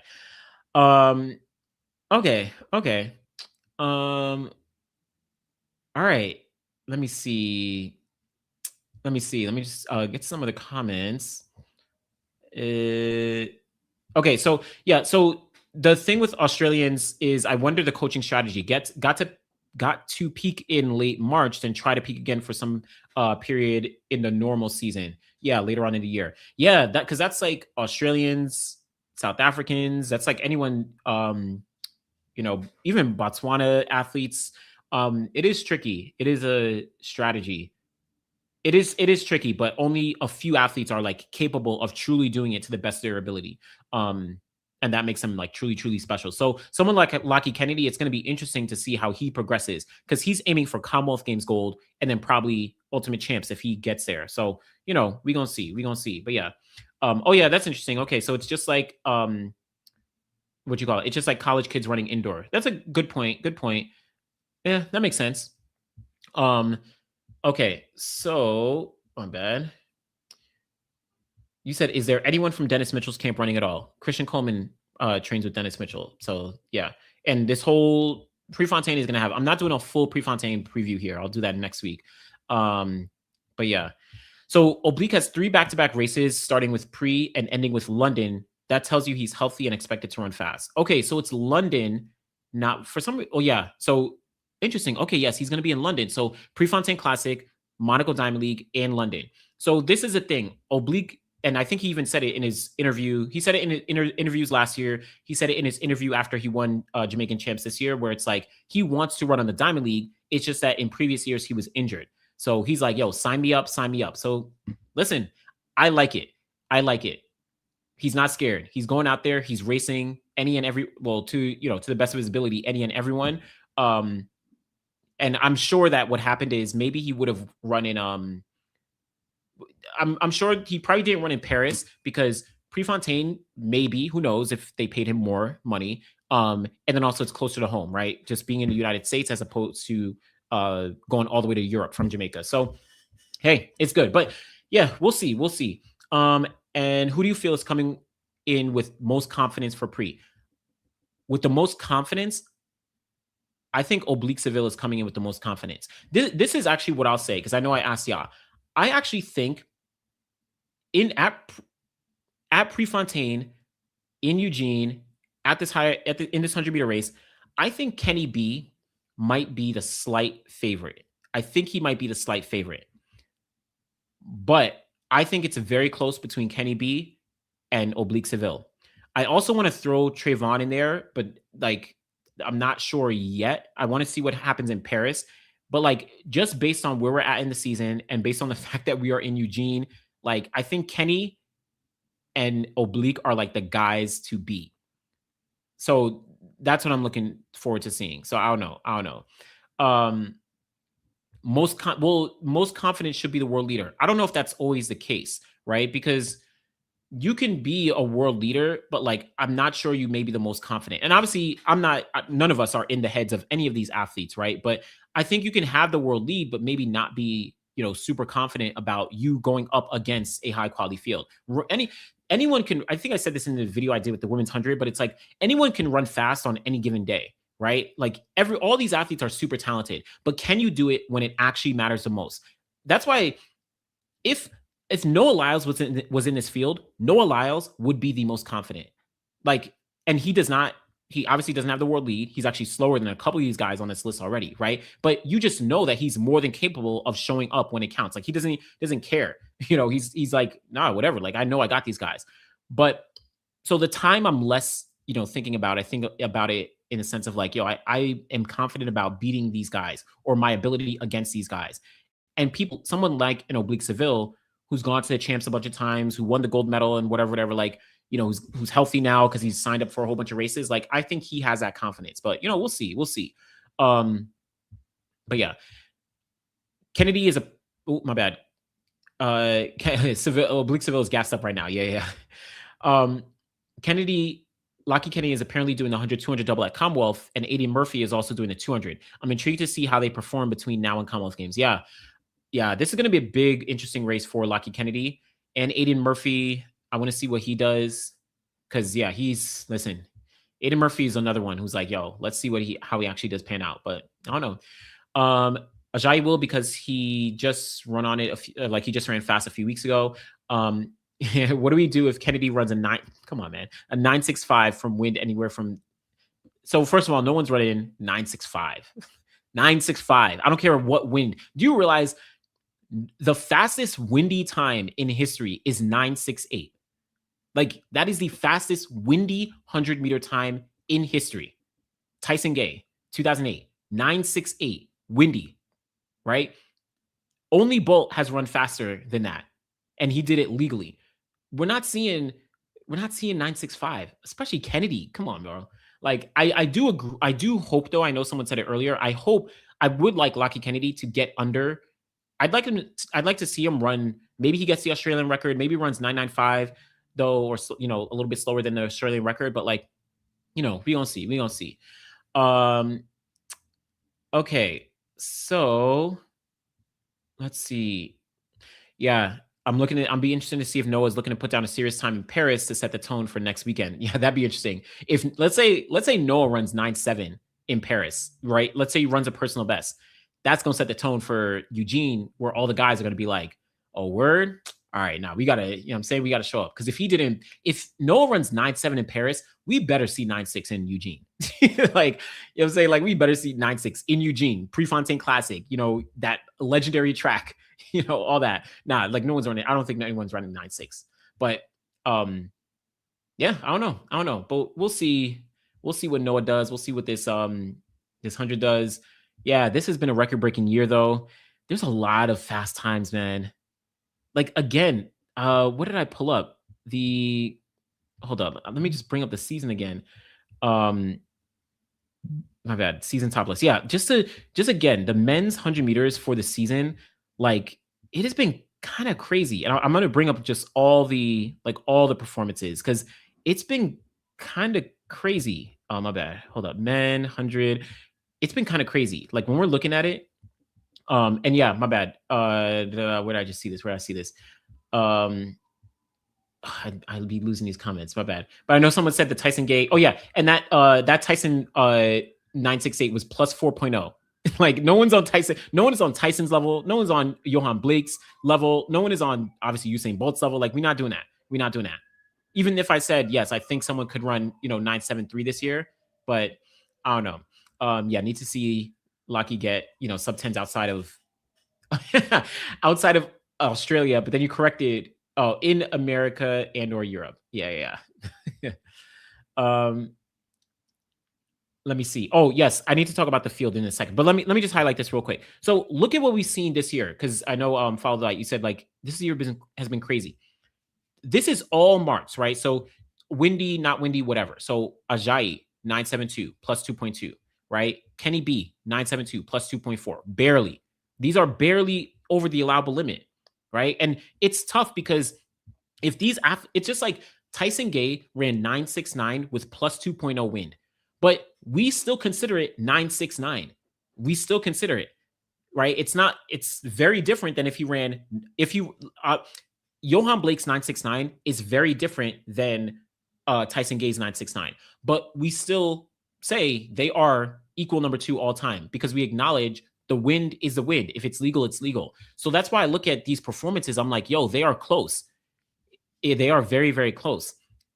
Now it's windy, so it doesn't get counted, but like Ajayi and Kenny B are very different from Eddie and Jail, right? Like very, very different. Plus 5.6, plus 6.0. But even outside of that, you're looking at guys like Oblique Seville, 9.82 already this year. right? There's a lot of windy times. This is wild. Noah Lyles, 988. So we've had some very good times and performances. Even Saminu, he did this behind Kenny B. So I don't know, man. There's some good performances that we've seen so far in 2026. But yeah, I'm excited to see what does pan out. Okay, what do you think about Tate in the 200 and your expectations? I don't know, man. I think Tate Taylor has a lot of potential. I think so. This is what I'll say. I think at World U20s, Tate Taylor is going to give Gout Gout. He's going to give Jake Cody Jordan. He's going to give everyone. I think even her Gary Card might try and do the 200, but like he's going to give everyone a good run for their money. Like everyone. I think Tate Taylor probably, and it's in Eugene. I think Tate Taylor is, I know, Aaron, you said 1988. I think Tate Taylor, it would not surprise me if at the World U20 Championships, he pops off and he runs a 19.7. It wouldn't surprise me. Now, that would be very fast, but I mean, it's Eugene, right? Like they're running in Eugene. So I don't know. It just would not surprise me. Yeah. He just ran 19.94 in the 200. And earlier in the year, right, he ran 19.95. It's like he's getting, actually, this is what I want to see from Tate Taylor, or from any athlete. You know what I'm saying? Oh, Aaron, you're saying 19.8 for Prefontaine. Okay, got you. Yeah, I'm thinking World U20s. Sorry, I know we're saying just in general, like expectations. I guess I'm thinking World U20s because that to me is going to, in theory, be the peak of Tate Taylor's season, right? That's what I see him truly targeting.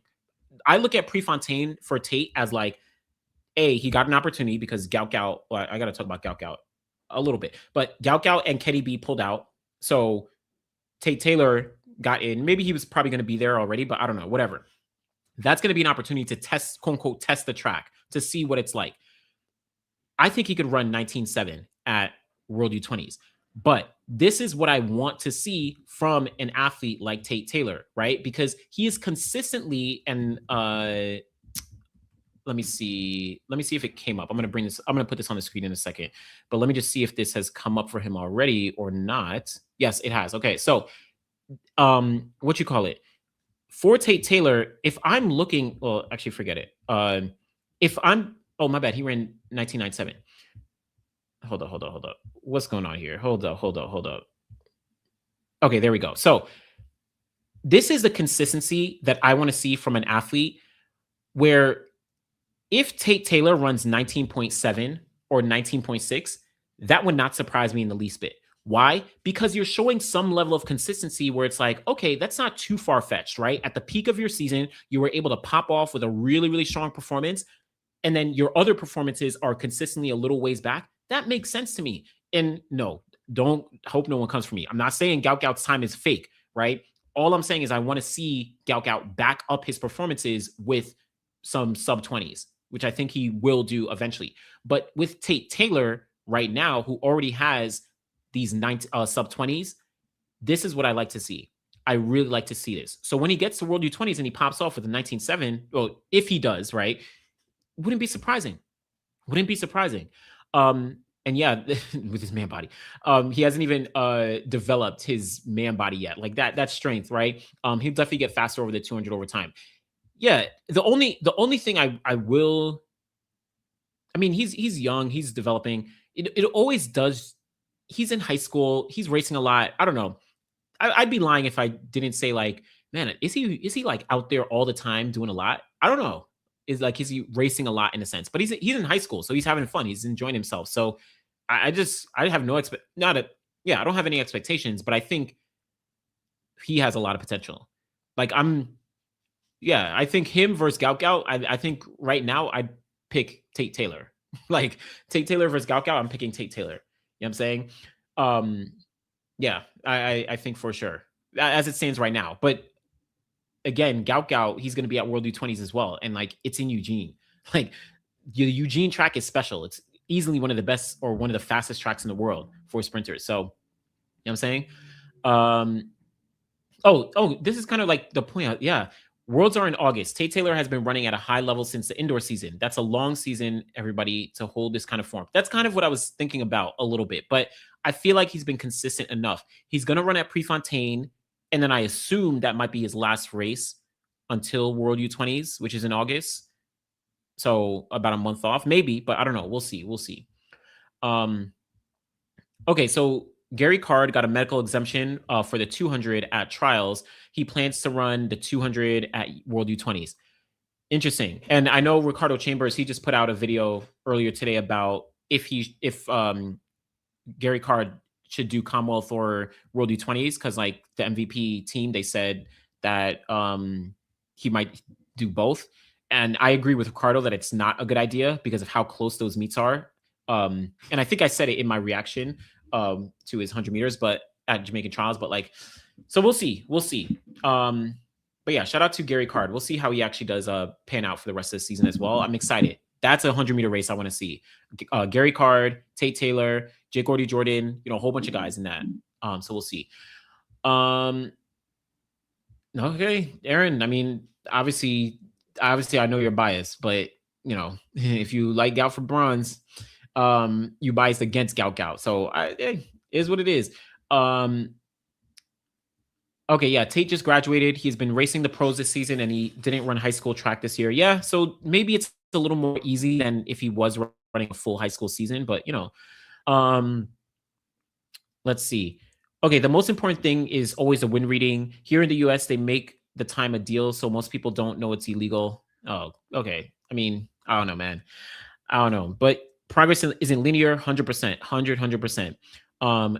Gout hasn't raced as much as Tate this year, so Tate has had more opportunities to progress this well in the 200.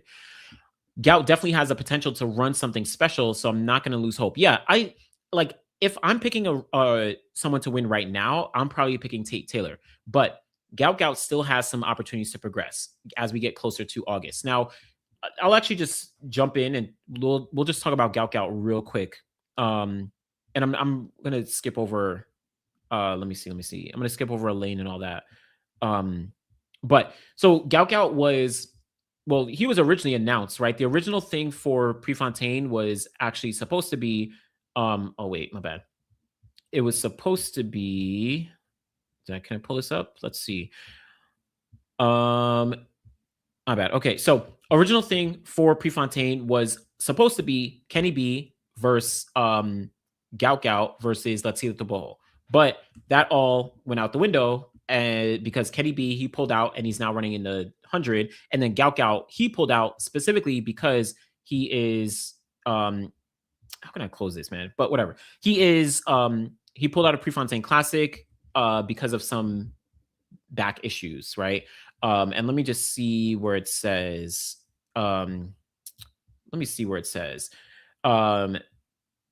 okay, so yeah, since a trip to Florida at the end of April, he has had some stiffness with his back. It's not a major injury, but there have been too many weeks of training at less than full capacity. So I think it's like precaution. Again, we don't know what's up, but I think it's smart to make sure that he's out. Now, let me be clear. I think this is one aspect of like,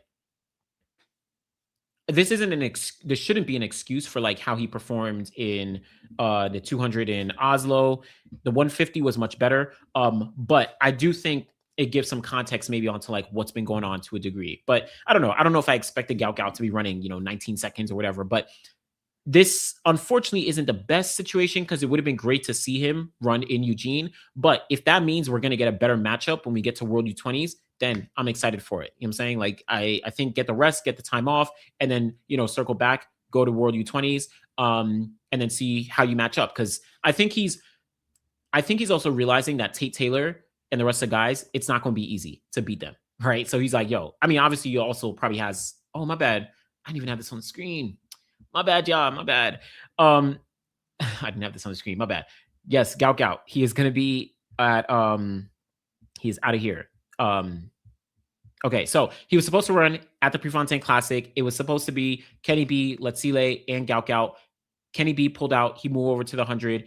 Gout, he pulled out, and the specific reason is that he had some back issues. So he unfortunately had those back issues. My bad. And he was saying here, since this is his Templeton, his agent, since a trip to Florida at the end of April, that's I think where we saw like the training with no Lyles and all that. He has had some stiffness with his back. It's not a major injury, but there have been way too many weeks of training at less than full capacity. So yeah, go back to Australia, get some rest and recovery, and prepare for World U20s. He is scheduled for the Lausanne Diamond League. He was announced for the Lausanne Diamond League, so we'll see. That's after World U20s, but I don't know. I don't know. I'm not too disappointed in Gout Gout. I think again, all context that I have is a long-term play for his career. They're thinking about 2032. We do want him to run fast now, and we do want him to do well now and get medals and whatever. But I can also understand at the same time that his team has a long-term plan for him. But shout out to Gout Gout. We'll see what actually does happen. And Aaron, stop lying. You're not disappointed. like stop lying. Yeah, Gout Gout is only running the 200 at World U20. He's not doing the 100. Let's see. Yeah. Okay. So yeah, I mean that's Gout Gout. I don't know. I don't think Gout ever felt it was easy anyway. Yeah. Very true. The 100 will be very different. Gout not ready for the Americans and Jamaican card, but Gout Gout's not running the 100 though. Oh, I think that's what someone else was replying to. My bad. So yeah, I don't know, but okay, this is interesting, and I know some people were talking about his form, but back issues for Gout. I'm not surprised the way he torques his body when he runs with a lot of wasted motion. I think he definitely is, especially coming out the blocks. Yeah, like this is rough. You know what I'm saying? Like this is rough. The way he runs it's rough. But I mean, as he continues to grow, maybe he'll definitely fix up his form and all that. But yeah, he has some tough form. Him and Bayanda Walaza, some rough form. Let me see. You said dang near there. Even Anderson expected him to run 9.6 this year. Who expected him to run 9.6? Oh, you're talking about Jordan Anthony. I never said Jordan Anthony would run 9.6 this year. I never said any athlete will run 9.6. I never predicted any athlete to run 9.6. And this is why I say people need to hold multiple thoughts at the same time. You can say that an athlete has the talent, the tools, and the capabilities of getting to a certain point, but that is not a prediction in saying this athlete is going to do that, right? Like I'm not making a prediction. I'm just saying certain athletes might have the skills to get to a point, right? Like I can imagine something like that happening. I never made a prediction. You know what I'm saying? I never made a prediction about what's his name? About Jordan Anthony running 9.6. Not even Oblique Seville or Kashane Thompson. Even if I believe that they have the talent to get there. It's like, yeah, like if I'm, if I have, I don't know, I have a pencil and a piece of paper, like, yeah, I have the tools to draw, a masterful drawing, but I'm not an artist. Like you don't say that, oh, Anderson is going to, draw this beautiful, drawing. Like, nah, it doesn't matter. I can have the tools to do it, but I don't know if that's the best analogy, but you know what I'm saying? I don't know. Go with Aaron Brown. He's going to run 9.6. But I will admit, this is what I will say 100%. I will definitely take the heat on this. And whether y'all agree or not, I definitely have been hyping up Jordan Anthony. I definitely believe that I have been hyping up Jordan Anthony because I am placing this idea that like he has a talent, he has the skills, even if the general public also sees it like that. But I definitely believe that I've been hyping up Jordan Anthony probably a little more than, I don't know if it's like deserved, but like I've been hyping him up maybe more than like other athletes. For example, more than like Ajayi to a degree. I think Ajayi on paper, and again, probably shout out to Jumpman as I haven't dug deep into numbers, but he's been doing it in his last couple videos. But like Ajayi probably has more talent long term. I don't know. He's showcased more talent so far than Jordan Anthony.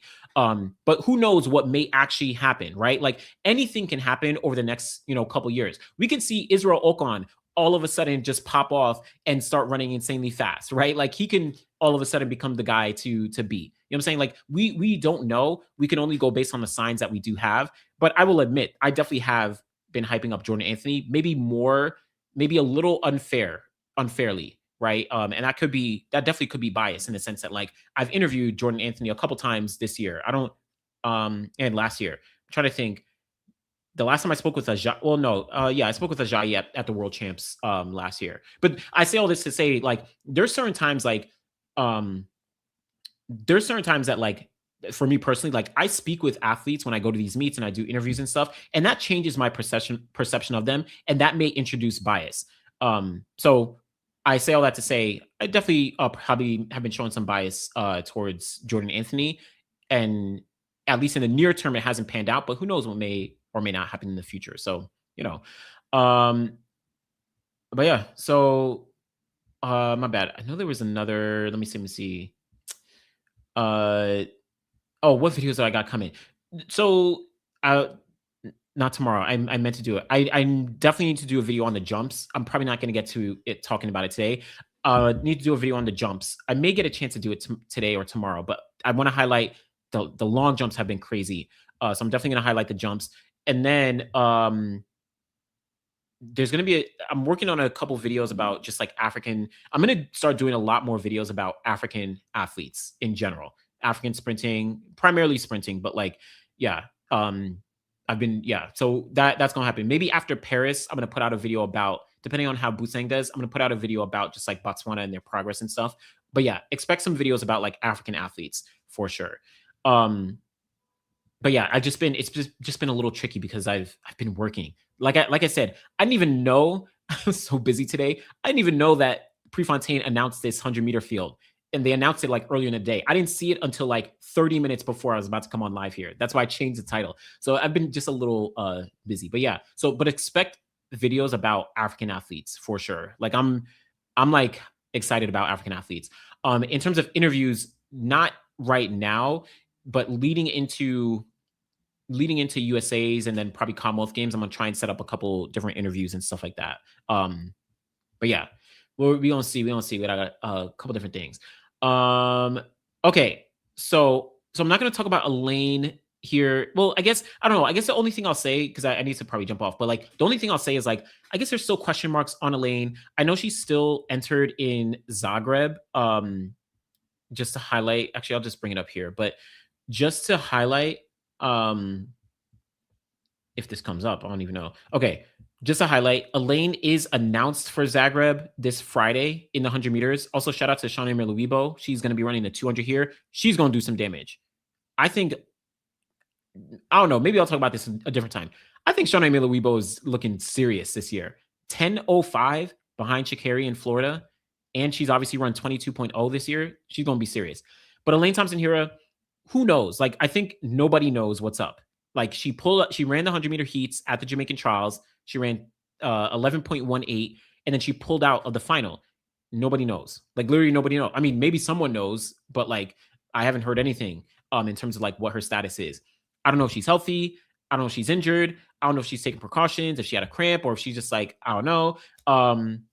But yeah, I have no idea. So we'll see if she actually does run on Friday. If she doesn't, I think we might have to assume that she's injured once again. But again, remember the last time we heard from her at the World Relays, the last thing she said was that, my hamstring was heavy, so whatever. People were saying, oh, it's not an injury. Like, she probably picked up a little bit of an injury, like, but who knows? We'll see what actually does happen. It would suck. I'm rooting for Elaine, but it's also tough, man. She's injury prone. It's tough. It is very, very tough. So I don't know. And I know, to be honest, I think Otto Bolden's comments on Elaine were not inaccurate. Yeah, I don't think Otto Bolden, oh, my bad if I said 10:05 for Shawnee, 11:05. I don't think Otto Bolden was ever wrong. I think it was just the way that he came across, right? The way that he communicated it sounded very, very harsh. But I don't think he was ever wrong about Elaine. It's just that if an athlete does manage to get healthy, they'll be able to showcase that talent, and maybe they'll, get injured again. I don't know, but that's the tricky part. But also, let's be clear. We just don't know right now. We don't know anything right now. So, we don't know if she's injured, if she's healthy. Like, we don't know. That's also the problem. It's like, we don't get information. I don't know. You traveling to any meets? Yeah, the next thing I'm gonna be at is USA's in New York on at the end of July. But yeah, not this year is like much lighter. Yeah, much lighter. So yeah, the next thing I'll be at is USA's at the end of July. But yeah, because everything is in Europe. I'm not traveling to around the US. Like it's been indoors. Obviously, I was at different meets, but like schedule busier. I don't know. It's tougher. But yeah, I'll be at USA's in at the end of July, for sure. But yeah, let's see. So okay, so I think she pulled out for a precautionary measure and maybe couldn't handle the second round. I think she'd rather extend her career to 27 or 28 than early retirement due to trying to get to Commonwealth Games. That's a fair take. That's a fair take. Um, so I'm not mad at that, but it is tricky. I guess so. It is tricky. I hope she's healthy. Okay, I see us saying. I'm just gonna look this up. Um, let's see. Okay, hey, listen. My bad. I'm gonna pull this up. All right. So this is, oh man, this is kind of annoying. So first of all, my bad. First of all, I'm glad. I'm actually glad. Um, let me see. I'm just like scrolling through. Yes. Okay. So first of all, I'm glad. I'm glad that Elaine is in Zagreb. She's gonna be running on Friday in the 100. I'm glad. I think the only thing, the reason I was a little frustrated, it's like I guess there's just no information, right? Like earlier in the year, she's at the press conference at the World Relays and says, "Yo, I want to defend my Commonwealth Games gold medal." That gets everyone hype. She goes to trial, so she doesn't run after World Relays. She goes to trials, she runs 100, and then she just mysteriously pulls out of the final. So it just leaves us with all these questions. And then all of a sudden, it's like, okay, actually, no, she's in Zagreb. It's like, wait, what? Like, you know what I'm saying? Like, I don't know, man. I think it's just it goes to me, it goes almost to like the quote unquote like professionalism of our sport, or like how our sport operates, where it's like these top athletes, you're talking about all-time great athletes, and Elaine Thompson-Herah can just like give mixed information and then just show up somewhere. I was thinking about this in relation to Sha'Carri Richardson this past weekend. I'm gonna be honest, I had no idea Sha'Carri was running the 100. I had no idea until like the last minute, because I think on Thursday, um on Thursday, I was trying to look up the start list for that Florida meet, and I couldn't find anything. So I'm like, okay, cool. And then I think the morning of, it's like, oh, Sha'Carri's going to be there. It's like, like what? And again, these are all-time athletes. So the fact that we not allow, I guess like it's whatever, but the fact that like this is track and field, one of the most high-profile sports to us in a sense, at least when you're talking about the Olympics, but like one of the most participated sports, whatever, and we want to be professional, but then like we can't get clear information on when and where athletes are running. And like I don't know, man. It's like, I don't know. It's just tough, man. It's tough. Because literally in live time, Yara's sitting here, watch me be like, I don't know if Elaine is gonna run on Friday. And then it's like, oh nope, she actually is in Zagreb. It's like, like what? I don't know, man. I don't know, man. But hey, I'm glad. I'm glad. So we'll see what form she's in. We'll see what form she's in. But yeah, so I don't know. That's Elaine. That's Elaine. Yeah, okay. So I think I agree with this. I think she genuinely pulled something in Botswana, and that threw her plans off. She may be working to get back into that 10-9 shape. That's probably, I think I agree with that. And whether or not it's like a full pull or like just some slight injury, I think she got injured in Botswana, took all that time off, went to Jamaican Champs, maybe felt a little something, or maybe already had the plan of just running the heats and just didn't say anything. And then, it's like, all right, now we back. Like, you know what I'm saying? Yeah, it's such a guessing game in track and field. It's just very puzzling. It's like, and it's annoying. It's like annoying. That's why when, I pulled up the picture of Elaine, I was like, because it's like, yo, I didn't know. Yeah. And even if like the athletes aren't super transparent about their specific and exact injuries, at least something of like, okay, like this athlete is, they're injured and we have to sit out. You know what I'm saying? And it also leads, unfortunately, to misinformation, because if y'all remember last year, Julian Alfred pulled out of a couple Diamond League meets, right? I think Brussels was one of them, and whatever. Like she pulled out, and there were rumors that she was injured, and it wasn't clear exactly why she pulled out until a little bit later. I think St. Lucia Times reported that the reason she pulled out is because she just wanted to get some extra work in, back in Texas. And then she came back to Zurich and ran 10-7, right? She cooked. But the Diamond League reported that she was injured as well. So it just brings these like conflicting pieces of information. It's like, no. If you're talking about Julian Alfred, she wasn't injured during that time. She got injured at the World Championships, but the time frame where she pulled out of Diamond League meets, she wasn't injured. She literally just like went back home to work on things because she literally came back a week later and ran 10-7 in Zurich. Like, so, but all I'm saying is like, if we don't get clear information from the athletes at the time, that makes things tricky. But yeah, Julian Alfred wasn't injured during the season. She was injured at World Champs after the heats, I think, or semi, something like that. She got injured in the 100. But yeah. But okay. Okay, so yeah, it's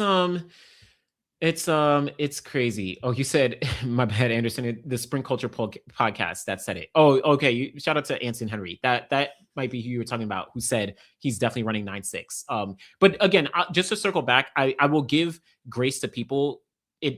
I'll give a lot of grace. Let me say, because I've definitely been hyping up Jordan Anthony, maybe more than other athletes who I think I should be hyping up. So I'll be fair, but I never said 100% he's definitely running 9.6 this year. I never said that. I said he has tools to. Okay. Yes. Okay. And then yes, you said it's only a problem with how Otto said it. Yeah, he was very harsh. He was just very straightforward. People don't want to hear the truth. But yeah. Okay. We spoke about the reporting injuries. Let's see. Yeah, Elaine gotta keep us guessing. Like, listen, it wouldn't be Elaine Thompson-Herah in her career if we were not guessing. Like, it's crazy. Let me see. Melissa Jefferson Wooding cares nothing about Sha'Carri and the rest of the field. Please believe. Hey, Melissa could win in Prefontaine. I don't know. Next week we'll talk about those fields. These athletes love pulling out of meets, and it's so frustrating for us track fans, and they don't even give us reasons why. Yep. But if Elaine presumably got injured in Botswana, then again, her very next race at trials, I doubt she'd run there. But remember, there was a whole month plus between Botswana and Jamaican trials. So maybe she felt like, okay, I'm healthy enough to compete at trials, and recovered from the injury or whatever. So I don't know. And then when you look at a picture like this, it's like, nah, she looks ready. You know what I'm saying? So she's about to run on Friday. I don't know. But yeah, let's see. Okay. Okay. So where's TT, Brittany Brown, and more? Brittany Brown, I think, is going to be running at Prefontaine from what I saw. TT Terry, I don't know. I'm going to assume, though, who knows? Let me say that. I think most people will assume TT Terry probably is dealing with some setbacks, some injuries, but like, we just don't know, right? We just don't know. But I think Brittany Brown is signed up for Prefontaine from what I saw. Okay, so who are we to demand they tell us every damn thing about their challenges? I mean, yes, and I understand like there's privacy, whatever. That's why I say like athletes don't even have to say like, okay, you are definitely injured, or there's specific injuries, but like, is just like we get conflicting information all the time, like literally conflicting and opposing information. And then when something else happens that conflicts with the information they told us, we have no information. It's just like, what? And then sometimes when people, speculate because we don't have information, and then sometimes people are disappointed because it's like, why would y'all speculate that? And then we don't have information. Like, you know what I'm saying? Like, at least something. So that's the tricky part. That is the tricky part. Oh yes, and Elaine ran 11.18 into a negative 1.3 wind. Yeah, and I think when my recap, I said that race was probably good enough for like 11.0. So that was actually a good race. Good race. Yeah. Okay. Oh yeah, transparency would help with viewership and interest in the sport as well. Yeah, I completely agree. Like, oh no, I don't know. Let's see. Yeah, Jamaica trials, a lot of mix-ups, all that kind of stuff. Yeah, you don't owe anyone any excuse. That's true, but I mean, it's a detriment to the sport in general. It's also, again, it's also when it's disappointing if an athlete will not share information or provide conflicting information, which then leads to fans and viewers being confused, and they fill in the gaps because they're missing information. But then if the athlete gets mad later, it's like what are we supposed to do? Like people are supposed to, like, I don't know, like that's I think the bigger problem. Yeah, and I know this may sound harsh, but I think I agree here. Injury reports are part of pro sports. Now, again, I don't need an athlete to be like very, very specific. And I know we're not in a league, and I know we don't have like those specific structures. So it's different, but like something like I had to pull out. I don't know, something. So the lack of transparency is one of the many examples of why it's hard to market the sport or its meets. Something has to be done with the communication of athletes competing or not competing. And yeah, to be clear, like, so for example, with Gout Gout, with him pulling out due to his back injury, this I actually appreciate, because this is, 2 weeks before, whatever, he pulls out, says that he has a back injury, he has some information. Excuse me. With Elaine, before I saw this, before like Yacht told me that, okay, she actually is in there, I was gonna say I'd be disappointed if I was a fan who paid to go see Elaine run in Zagreb, right? And to be fair, I guess if you're in Croatia, maybe you're going to attract me to see other people. But like, how many times do you get to see Elaine Thompson-Herah? How many more times will you get to see Elaine Thompson-Herah?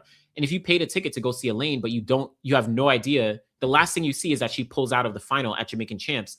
Like you have no information until the last second. Now, granted, it is Tuesday, so it is days before, but like it just for people, it's like it's mixed. It's mixed. It's tough to be a fan, right? It is tough to be a fan. And Aaron, stop lying. Like what you said. I appreciate Gout Gout for that. That's why I always root for him. Yep. Okay, so so transparency is not a matter of life or death, of life and death for us, no matter how much we think we need to be told. I don't know, man. Like, I think you're not. I think again, the idea is we are operating in what wants to be a professional sport. Like, again, I personally am not asking for every little detail. I don't need a doctor's report. I don't even need to know what the injury is. Like, I just think that there should be some level of transparency around, if an athlete is going to be competing at a meet or if they're going to pull out. And if they say, I'm dealing with some setbacks, right? Like something, something, just so fans aren't left in the dark and left questioning. You know what I mean? Like it's not great. It's not great. It just makes it tough. It makes it tough. But yeah. Okay. Okay. So, all right, my bad. I know I didn't get to all the comments and stuff, but we gonna head out. Let me see. Oh, interesting. Okay. If you're not a track enthusiast, you won't catch all this info. I found out through Aaron Brown that Christian Coleman was battling Achilles injuries on his recent CBC podcast. Yes, that's a good point. And I'll say this, it's fair to everyone, because I didn't even mention it's fair because it's like there's so many things. But yes, he did mention that. Aaron Brown did mention that on the CBC podcast, which is interesting because then that I don't know if it's potentially, but it does explain, right? It potentially explains like some of the races that he was having, maybe not doing as well, and then building back up to what he did in LA, right? Even the 200 he ran in Florida, the 20.03, I guess it on paper wasn't the greatest, but like I think that's a pretty good, all things considered, performance for Christian Coleman. I'm just gonna look this up real quick. Christian Coleman. Let me just see here. I just want to see how I don't know how many sub 20s he actually has. He has a couple, but this actually might have been one of his better. Okay, so not one of his better, but he ran 20.03 seconds, so almost top 10 all-time 200 for Christian Coleman. But yeah, if Christian Coleman is over, his Achilles injury, which is serious, listen, that's big. That's big. But that also goes to another point of like, we don't have that information directly from Christian. It's from like a different source. But it makes it tough because then fans are gonna, and I've been kind of defending Christian a lot. I know me and Coach Rob, we did that video where I was saying like, yo, he has the capabilities of, it wouldn't surprise me if he gets to a 9.7 at some point again. But like then people in general look at him like, yo, I think his career is done without knowing like everything. Like it's a fact of life that we don't know all this information. So I don't know. And yes, you don't have to say I have a grade 2 hamstring tear, but I'm managing something and taking it day by day is better than total silence. That lets the internet diagnose you. 100% agree. 100% agree. Literally, I'm dealing with some setbacks, and like you said, I'm managing. I'm managing it day by day, 100%. Because yes, the internet is going to literally diagnose you. Their internet are they're going to become, sports doctors, and they're going to say, all of that. So yes, and I disagree. We should know what's going on. I don't need to know specifically. I just need to. I think we just be served by knowing something. Um, yeah, you've been defending Christian Coleman a lot lately. Yeah, and also like to be clear, I'm not saying Christian Coleman is going to become a world beater again. I don't know if he's going to get gold or anything like that again, but I think I'm just rolling into the realm of like I can't deny an athlete and their talent if they have shown talent in the past. I can't say that they're definitely not going to get back to that again. Like I'm probably over saying like an athlete's career is done. Like that doesn't even make sense to me. Like because then when they run something fast again, it's like I think we could have seen this coming. And I'm not saying it's going to be a consistent 9.7, 9.7, 9.7, but like if Christian Coleman runs 9.79, that would not surprise me in the least bit. You know what I'm saying? I don't know, but yeah. Okay, I gotta make some moves. We've been at 2 hours. Oh yes, and last one. Yes, if we knew Christian Coleman had an injury, no one would be saying he was washed up. We would say he is recovering. That's why I like that. Richardson was honest about her injury, and we followed her recovery. Yeah, that's fair. That's fair. Yeah, that's fair. Though I do think the internet would still be like, Christian Coleman is done. Why do you and Rob post your collabs weeks after the meets? Talk about. It just depends. It depends on what we actually talk about. Yeah, it depends. Yeah, and then yes, or everyone is just going to assume you ducked your competition or choked, so might as well state that you have injuries and setbacks or whatever you have, right? So yeah. Okay. All right. So I'm gonna head out. I'm gonna head out, y'all. I appreciate y'all. And yeah, we'll have a couple things coming up for this week. Again, Friday is gonna be Zagreb. We'll see how that goes. Sunday is gonna be Paris, and then next week is Prefontaine. We'll talk about that next week. But yeah, great show. Appreciate y'all. Always appreciate it. And yeah, we'll be back again next